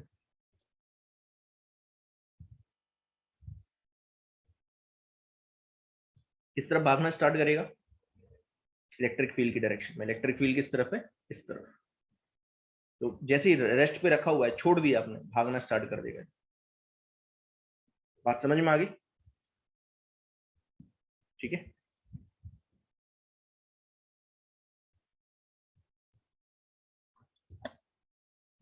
नेगेटिव चार्ज पार्टिकल है मान लीजिए, ऐसे रख दिया है, मान लीजिए नेगेटिव चार्ज पार्टिकल है, बताइए कहां भागेगा, रेस्ट पे पड़े, ध्यान देना, रेस्ट पे पड़े, opposite to the direction of electric field, ऐसे भागना स्टार्ट कर देगा। ठीक है ना, बात समझ में आई। और अगर आपने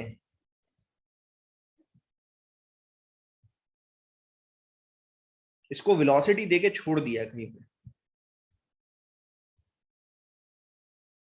इस पर्टिकुलर केस में मान लीजिए आपने वेलोसिटी देके छोड़ दिया है,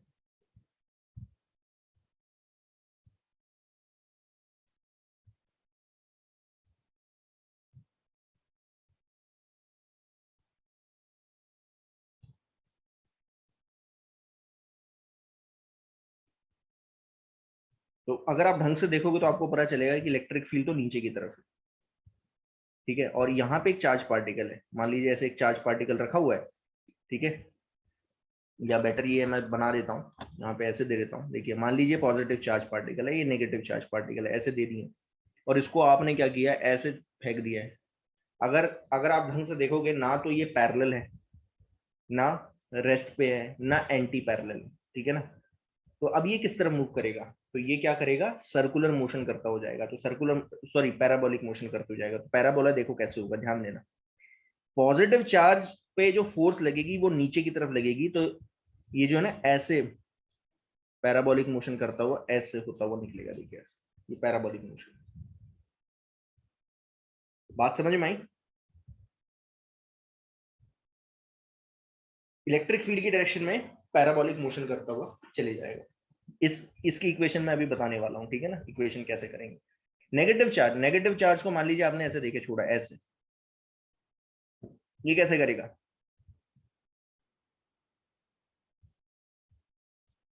पैराबोलिक मोशन है, दीज आर पैराबोलिक मोशन।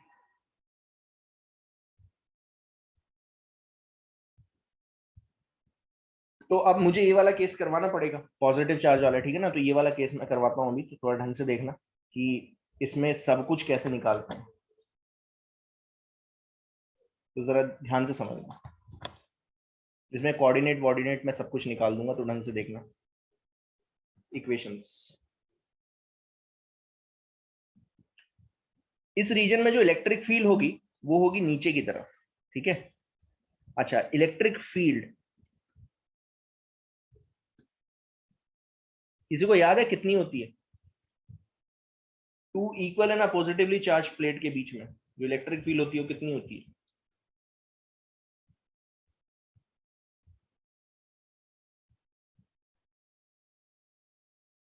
बताएगा कोई।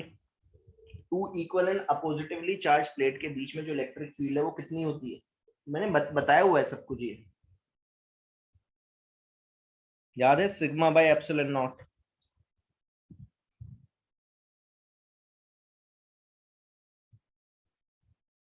याद होगा ये सब, ठीक है ना। अच्छा, इसी को मैं एक और तरीके से निकाल सकता हूं, V बाई डी, ठीक है। सिग्मा है, ध्यान देना, सिग्मा क्या है, प्लेट की चार्ज डेंसिटी है। किस किस फॉर्म में इलेक्ट्रिक फील्ड निकाल सकते हो वो आप ध्यान दो, ध्यान से समझने की कोशिश करो, ठीक है ना। हाँ, charge density, sigma charge density. अगर चार्ज डेंसिटी तो इलेक्ट्रिक फील्ड कैसे निकालोगे, sigma by epsilon naught. V, V क्या है, पोटेंशियल डिफरेंस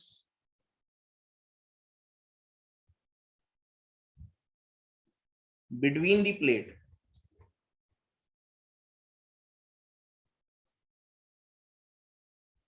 हाँ, और डी क्या है यहाँ पे, डिस्टेंस बिटवीन द प्लेट।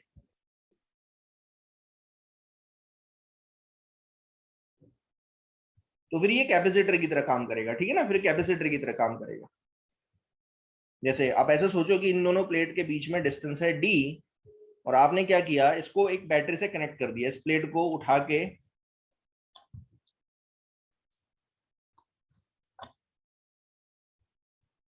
एक बैटरी से कनेक्ट कर दिया। आप ऐसे सोचो, तो भी आप इलेक्ट्रिक फील्ड निकाल पाओगे कि बीच में कितनी इलेक्ट्रिक फील्ड है, ठीक है। ये सब निकालना सिखाया हुआ है मैंने, अभी मैं सिर्फ इलेक्ट्रिक फील्ड निकालना सिखा रहा हूँ। और इसी को आप ऐसे भी निकाल सकते हो, Q by A epsilon naught. Q क्या है, चार्ज ऑन दी प्लेट, समझ में आया कि नहीं। और ए क्या है, area of cross section of the plate. तो इन तीन तरीके से आप इलेक्ट्रिक फील्ड निकाल पाओगे, ठीक है। तो इलेक्ट्रिक फील्ड सबसे पहले आपको निकालना आना चाहिए, इन तीन फॉर्मूले से आप इलेक्ट्रिक फील्ड निकाल सकते हो। अब मैं क्या कर रहा हूं, ध्यान से समझना, कि यहां पे एक चार्ज रखा, यहां पे बिल्कुल, ठीक है, जिसका चार्ज है Q, मास है M, और इसको V नॉट वेलोसिटी से थ्रो कर दिया है, ठीक है। V नॉट वेलोसिटी से मैंने थ्रो कर दिया। तो अब ये कैसा मोशन करेगा, ऑब्वियस सी बात है, ये कैसा मोशन करेगा, ये पैराबोलिक मोशन करता हुआ ऐसे ऐसे होता हुआ इस प्लेट से टकरा भी सकता है, नहीं भी टकरा सकता है, लेकिन इस केस में मान लीजिए टकरा गया है यहाँ पे, ठीक है, यहाँ पे टकरा गया मान लीजिए। तो मुझसे पूछा जाएगा कि ये बताओ कि ये कितने से कितनी वेलोसिटी के साथ टकराया, किसी भी इंस्टेंट पे इसकी वेलोसिटी बता दो, कहाँ पे होगा, ये ओरिजिन मान लिया, ठीक है ना, इसके कोऑर्डिनेट बता दो किसी भी इंस्टेंट पे, किसी भी इंस्टेंट मतलब किसी भी टाइम पे कोऑर्डिनेट बता दो, किसी भी टाइम पे वेलोसिटी बता दो, तो ये सब चीजें पूछी जाती हैं। और क्या पूछ सकता है बताइए, ये जो पाथ कर रहा है, ये जो पाथ जो फॉलो कर रहा है, उसकी इक्वेशन क्या है, इक्वेशन ऑफ ट्रेजेक्टरी। अब ध्यान दो, ये क्या कर रहा है, ये कौन सा मोशन कर रहा है, मैंने अभी बताया कौन सा मोशन करेगा, पैराबोलिक मोशन, ऑब्वियस सी बात है। तो ये कुछ नया केस नहीं है, ये आपने किया हुआ है। ये कौन सा केस है, ये है प्रोजेक्टाइल मोशन। तो ध्यान से समझना, ये क्या है, बेसिकली प्रोजेक्टाइल मोशन का ही एक एनालॉग है। तो आपको ये चीज समझ लेनी है कि पैराबोलिक मोशन कोई भी पार्टिकल कब किया करता था।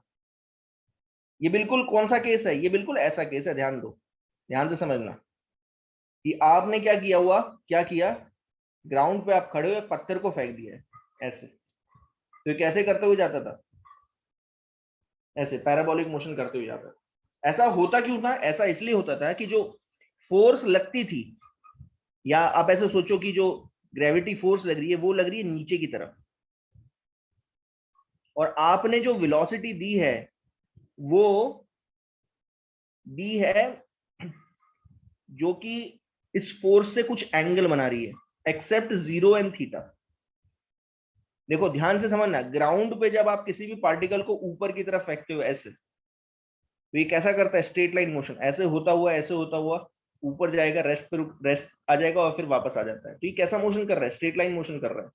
क्योंकि इस केस में जो वेलोसिटी है वो किसके परपेंडिकुलर है, फोर्स, ग्रेविटेशन फोर्स के परपेंडिकुलर है, सॉरी पैरेलल है।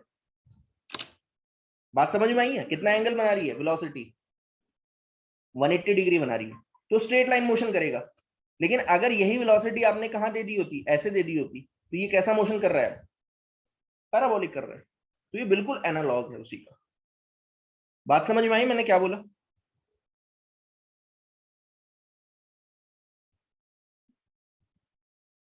एनालॉग है उसी का। इसलिए जो प्रोजेक्टाइल मोशन है वो सिर्फ वहां नहीं आता है, यहाँ पे भी आता है, ठीक है ना। तो ध्यान से समझना इस चीज को। तो ये कैसा मोशन करेगा, ध्यान देना, it is a analog of projectile motion. और प्रोजेक्टाइल मोशन क्या हुआ करता था, uniformly accelerated motion in 2 dimension है, ध्यान देना। The particle will perform, this particle, charged particle will perform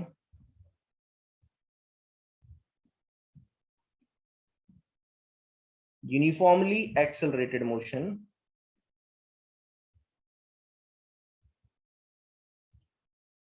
in 2 dimension। आप ऐसे सोचो,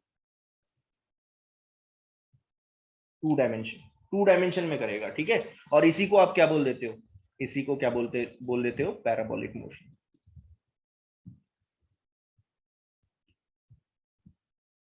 अच्छा, अब याद करो कि यूनिफॉर्मली एक्सेलरेटेड मोशन की 3 इक्वेशन आती थी, क्या थी, s is equal to ut plus half at square, v is equal to u plus at, and v square minus u square is equal to 2as। ये 3 इक्वेशन हुआ करती थी uniformly accelerated motion की। लेकिन ये कब यूज करते थे आप, जब पार्टिकल स्ट्रेट लाइन में मूव करता था। यहाँ पे क्या कर रहा है, मतलब स्ट्रेट लाइन का मतलब क्या है कि एक ही डायमेंशन में मूव करता था, या तो एक्स में मूव कर रहा है या वाई में मूव कर रहा है, ठीक है ना। ये जो यूनिफॉर्मली एक्सेलरेटेड मोशन है ये क्या है, 2 डायमेंशन में। तो इसमें 2 इक्वेशन आएंगी, ध्यान देना। एक्स डायरेक्शन के लिए आपकी 3 इक्वेशन बनेंगी, और वाई डायरेक्शन के लिए 3 इक्वेशन बनती है, ठीक है। एक्स डायरेक्शन के लिए अब मैं लिख रहा हूं, देखिए एक्स डायरेक्शन के लिए क्या होती है, एक्स इज इक्वल टू, ध्यान से समझना इसको, X is equal to X naught U X T half A X T square. यहाँ पे एक एक चीज मैं बताऊंगा कि क्या है बेसिकली, ठीक है ना। अगर आप ढंग से देखोगे तो ये वही इक्वेशन, आप बोलोगे कि सर ये इक्वेशन तो ऐसी होनी चाहिए, ये थोड़ी अलग लग रही है। अरे ये अलग नहीं है, अगर आप ढंग से देखोगे तो एस को आप लिख सकते हो एक्स माइनस एक्स नॉट।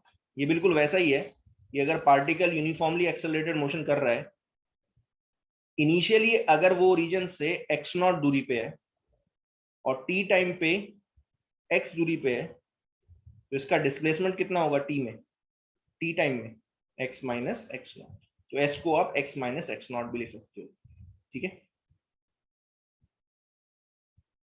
यहां पे मैं बता देता हूं एक्स नॉट क्या है। X naught is the X coordinate of particle at T equal to 0। Initially particle का एक्स कोऑर्डिनेट क्या है, वो है एक्स नॉट। ध्यान देना यू एक्स क्या है, एक्स कंपोनेंट ऑफ, एक एक टर्म बता रहा हूं तो ढंग से देखते जाना, ठीक है ना। X component of initial velocity. A X क्या है, X component of acceleration. And T is the time, obvious सी बात है, टी क्या है यहाँ पे, टाइम, ठीक है। ये पहली इक्वेशन आई, ये पहली इक्वेशन आई किसकी, ये आपको क्या देगा, ये इक्वेशन क्या देगी, इस इक्वेशन से आप पार्टिकल का एक्स कोऑर्डिनेट निकाल सकते हो, ये निकाल सकते हो एक्स कोऑर्डिनेट किसी भी टाइम पे, किसी भी टाइम पे टी। बट आपको क्या पता होना चाहिए, आपको ये तीन चीजें पता होनी चाहिए, एक्स नॉट पता होना चाहिए, यू एक्स पता होना चाहिए, एक्स पता होना चाहिए। समझ में आया कि नहीं, यहां तक आया सभी को समझ में।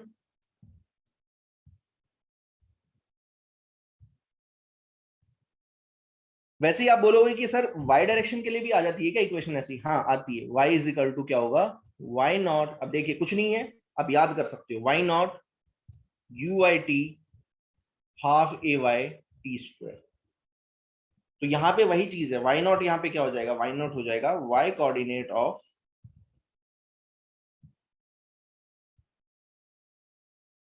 Particle at T equal to 0, ठीक है। यू वाई क्या हो जाएगा, यू वाई होगा आपका Y component of initial velocity, और ए वाई क्या है, ए वाई है Y component of acceleration.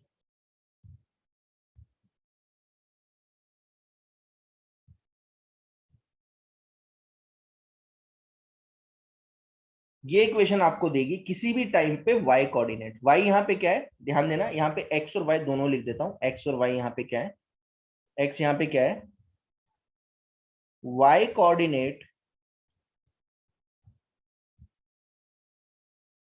Of particle eight any time t। यहाँ पे सॉरी ये x नॉट y, ये x है, और ये है y कोऑर्डिनेट। ये जो y है यहाँ पे ये देगा आपको y coordinate of particle at time t, ठीक है। तो ये फर्स्ट टू इक्वेशन याद रखना, ठीक है, और ये आप याद रख सकते हो, कोई बहुत बड़ी बात नहीं है, आपने की हुई है, ठीक है ना, ठीक है। अब दो इक्वेशन और लिखता हूं, ध्यान देना, दो इक्वेशन और लिखूंगा। दूसरी इक्वेशन आती है v equal to U plus A T जैसी, ठीक है ना। तो ये दूसरी है इसके लिए, ठीक है ना, ध्यान देना। एक्स कोऑर्डिनेट की वेलोसिटी अगर आप निकालना चाहते हो किसी भी टाइम पे, तो उसके लिए इक्वेशन आप यूज करोगे V X equal to U X plus A X T. ये बिल्कुल वैसी ही है जैसे आपने यूज किया हुआ है, v equal to U plus A T, but x के लिए अलग होगी और y के लिए, y कोऑर्डिनेट के लिए अलग होगी। ये कुछ ऐसी हो गई, बात समझ में आ गई क्या। अब U X U Y A X A Y मैंने ऊपर लिख दिया, बस मैं वी एक्स लिख देता हूं। वी एक्स क्या है, X component of velocity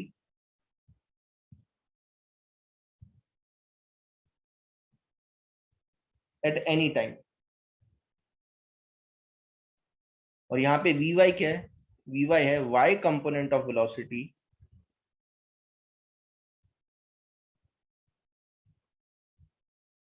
at any time. ये दूसरी इक्वेशन हो गई, ठीक है। अब तीसरी लिखता हूं, ठीक है, एक्स और वाई दोनों के लिए लिखूंगा, ठीक है। तो तीसरी हुआ करती थी V square minus U square is equal to two A S, है ना। तो वैसे ही लिखेंगे, देखिए देखिए क्या लिख रहा हूं मैं, ध्यान देना। vx² minus ux² 2ax x minus x0। और वैसे यहां पे अगर मैं लिखूंगा तो वो होगा vy² minus uy² is equal to 2ay y minus y। कुछ समझ में आया इक्वेशन मैंने कैसे लिखी? मैंने यूनिफॉर्मली एक्सेलरेटेड मोशन की 6 इक्वेशन लिखी, ध्यान देना। 3 लिखी x के लिए, x एक्सिस के लिए, 3 लिखी y एक्सिस के लिए। याद रखने का तरीका ऐसा है कि अगर आपको ये 3 इक्वेशन याद हैं, ध्यान देना, ये 3 इक्वेशन आप इस फॉर्म में अगर आप याद कर लेते हो, ऐसे इस फॉर्म में याद रखना। याद करने का तरीका बता रहा हूं बस, और कुछ नहीं है।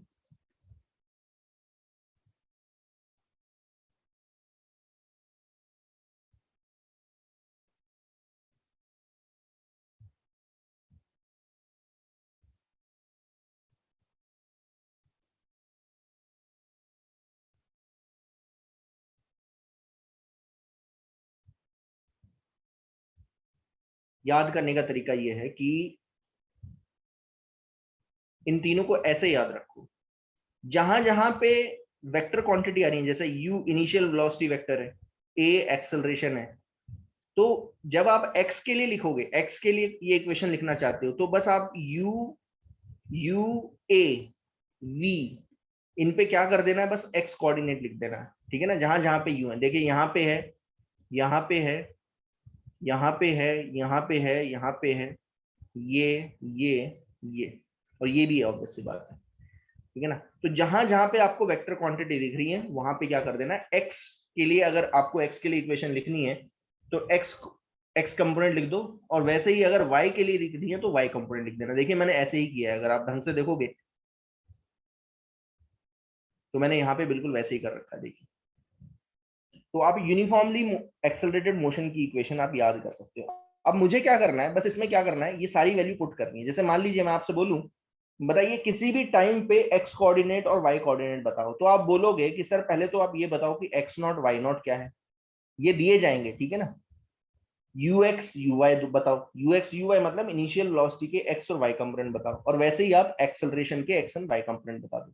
तो मैं किसी भी टाइम पे आपको x एंड y कोऑर्डिनेट निकाल के दिखा दूंगा, ठीक है ना।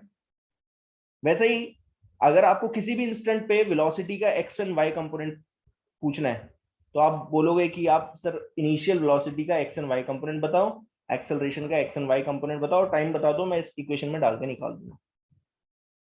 बात समझ में आई मैंने क्या बोला? तो वैसे ये इक्वेशन है।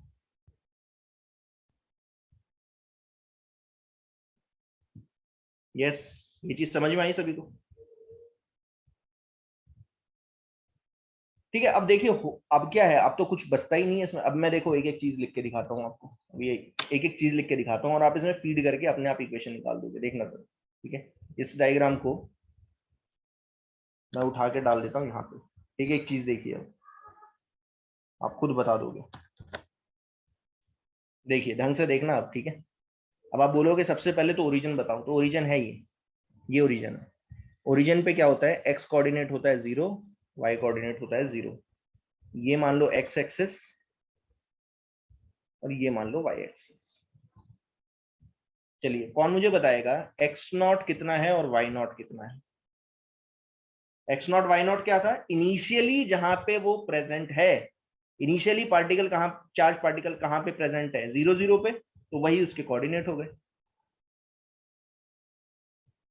इनिशियली कहां पे प्रेजेंट है, ओरिजिन पे ही प्रेजेंट है, और अगर ओरिजिन पे प्रेजेंट नहीं होता तो किसी और जगह पे प्रेजेंट होता, तो उसके एक्स एंड वाई कोऑर्डिनेट लिख देते आप। बात समझ में आई?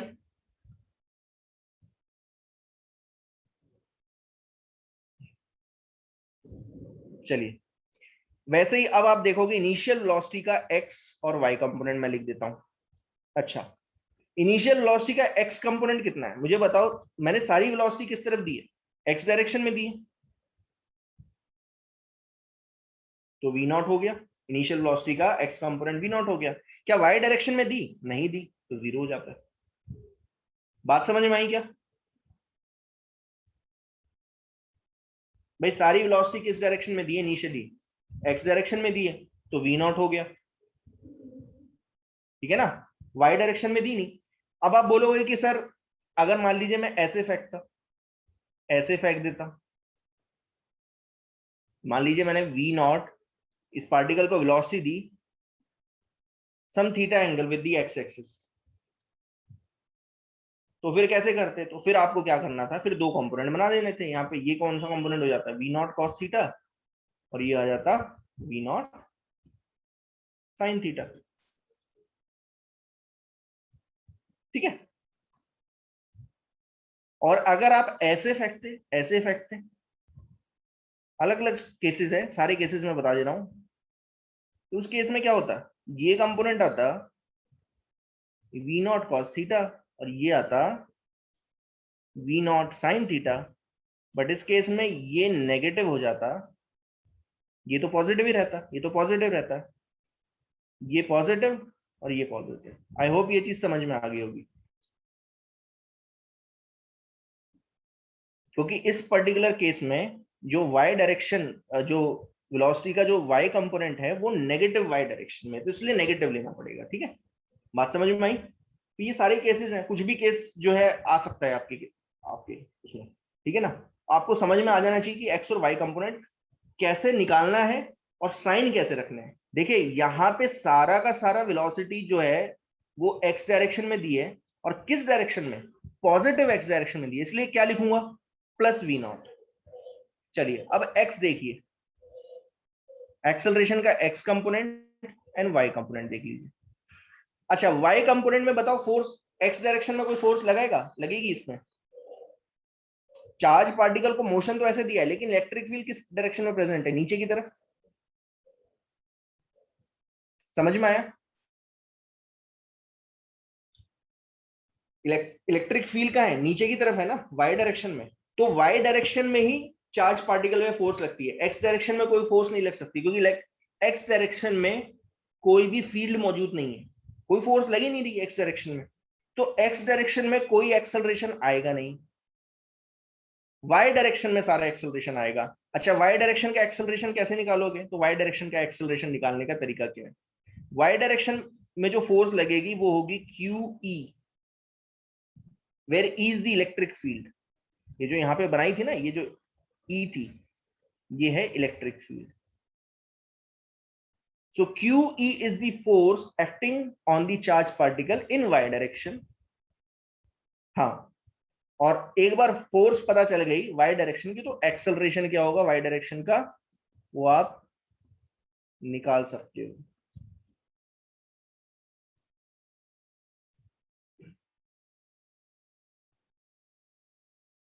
ठीक है। क्यू ई बाय एम, बस हो गया, सारी चीजें डाल दी मैंने। अच्छा आप इसे नेगेटिव ले लेना, ऐसा क्यों है, नहीं नेगेटिव नहीं लेना, ठीक है, बिल्कुल सही है, कोई प्रॉब्लम नहीं है, इतना ही ले सकते हो, कोई फर्क नहीं पड़ेगा, नेगेटिव लेने की जरूरत नहीं है, ठीक है। क्यू ई बाय एम, ठीक है, नीचे की तरफ फोर्स लग रही है, ठीक है। चलिए, तो आपको वेलोसिटी पता चल गई और एक्सेलरेशन पता चल गया, उठा के डाल दो बस, और कुछ नहीं है, उठा के डाल दो, तीन इक्वेशन में डालने हैं आपको, तीन नहीं बल्कि चार इक्वेशन में डालने हैं, तो सब कुछ पता चल जाएगा, देखिए आपको।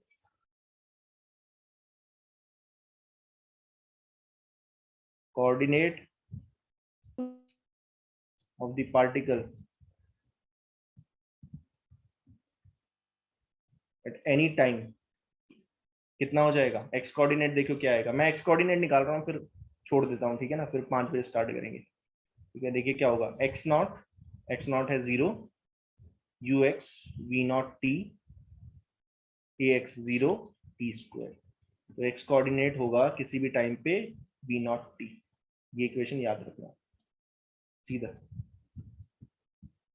ठीक है। वाई कोऑर्डिनेट क्या होगा, Y is equal to Y naught U Y T half A Y T square,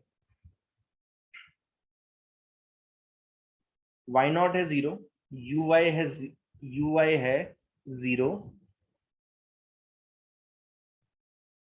और ए वाई है Q E by M T square, तो ये पूरा का पूरा वाई कोऑर्डिनेट आपका ही आ जाएगा, Q E by M T square,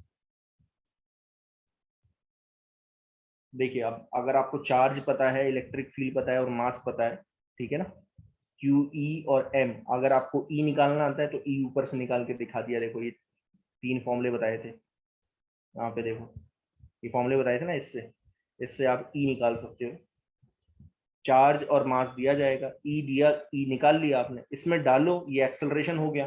किसी भी टाइम पे आप वाई कोऑर्डिनेट निकाल सकते हो। ये फॉर्मूला, किसी भी टाइम पे आप एक्स कोऑर्डिनेट निकाल सकते हो। बेटर ये है ना, आप यहाँ पे नेगेटिव ले लेना, उसका रीजन है क्योंकि एक्सेलरेशन किस डायरेक्शन में है, वाई माइनस वाई डायरेक्शन में। एक्सेलरेशन जो है फोर्स की डायरेक्शन में होता है, तो फोर्स नीचे की तरफ है, तो एक्सेलरेशन का वाई वाई कंपोनेंट भी का होगा माइनस वाई डायरेक्शन में होगा, ठीक है ना। तो माइनस वाई डायरेक्शन, इसका मतलब क्या लेना चाहिए, नेगेटिव लेना चाहिए, ठीक है। तो इससे क्या है, आपको कुछ करने की जरूरत नहीं पड़ेगी। ऑब्वियस सी बात है, वाई जो है, वाई कंपोनेंट वो कैसा होगा, नेगेटिव ही आएगा, क्योंकि ये पार्टिकल जो है ना टी टाइम बाद कहाँ मौजूद होगा, यहाँ पे मौजूद होगा। तो अगर अगर आप ढंग से देखते हो तो आपको पता चलता है कि इसका y कंपोनेंट क्या आएगा, नेगेटिव आ रहा है। y कंपोनेंट जो है ना, कोऑर्डिनेट का y कंपोनेंट वो नेगेटिव आ रहा है। x तो पॉजिटिव ही आ रहा है, देखिए x तो पॉजिटिव ही है, ये हो गया x, यहां से यहां तक ये x हो गया, ठीक है।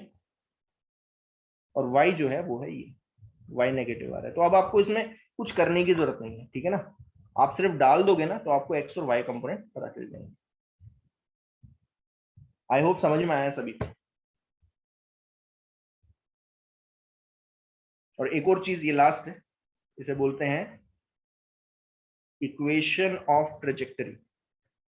ट्रेजेक्टरी का मतलब क्या है, इक्वेशन ऑफ पाथ, पाथ की इक्वेशन। तो पाथ की इक्वेशन कैसे निकालते हैं, आपने कहीं पढ़ा होगा कि x अगर फंक्शन ऑफ टाइम दिया हुआ है और y as a function of time, तो अगर आपको इक्वेशन ऑफ पाथ निकालना है तो आप क्या करोगे, टाइम को हटा दो। तो टाइम अगर आपने हटा दिया तो आपको इक्वेशन ऑफ पाथ पता चल जाएगी, ठीक है। तो मैं क्या करता हूं, यहां से टाइम निकालता हूं, क्योंकि टाइम तो सेम है दोनों में, टाइम तो सेम ही बीतेगा। तो टाइम को निकाल के इसमें उठा के रख दो, तो टाइम आया एक्स बाई वी नॉट, इसमें उठा के रख दो।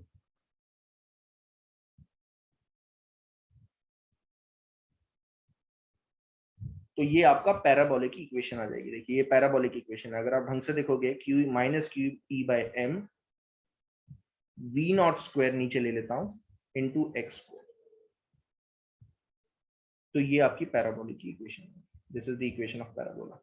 इससे पता चलता है the particle performs parabolic motion.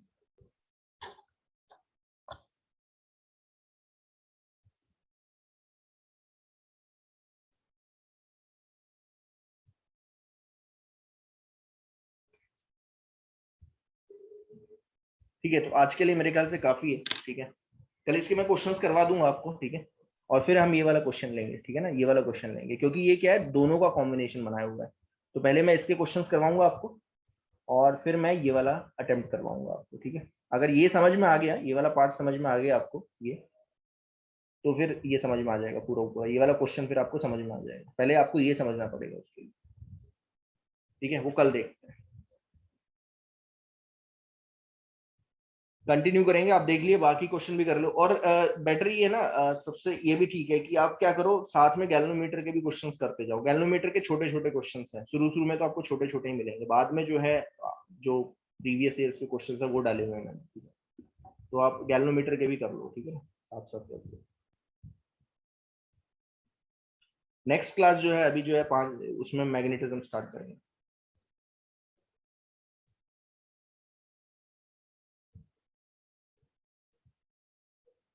ठीक है। 5 बजे स्टार्ट करेंगे हम, ठीक है, चलिए।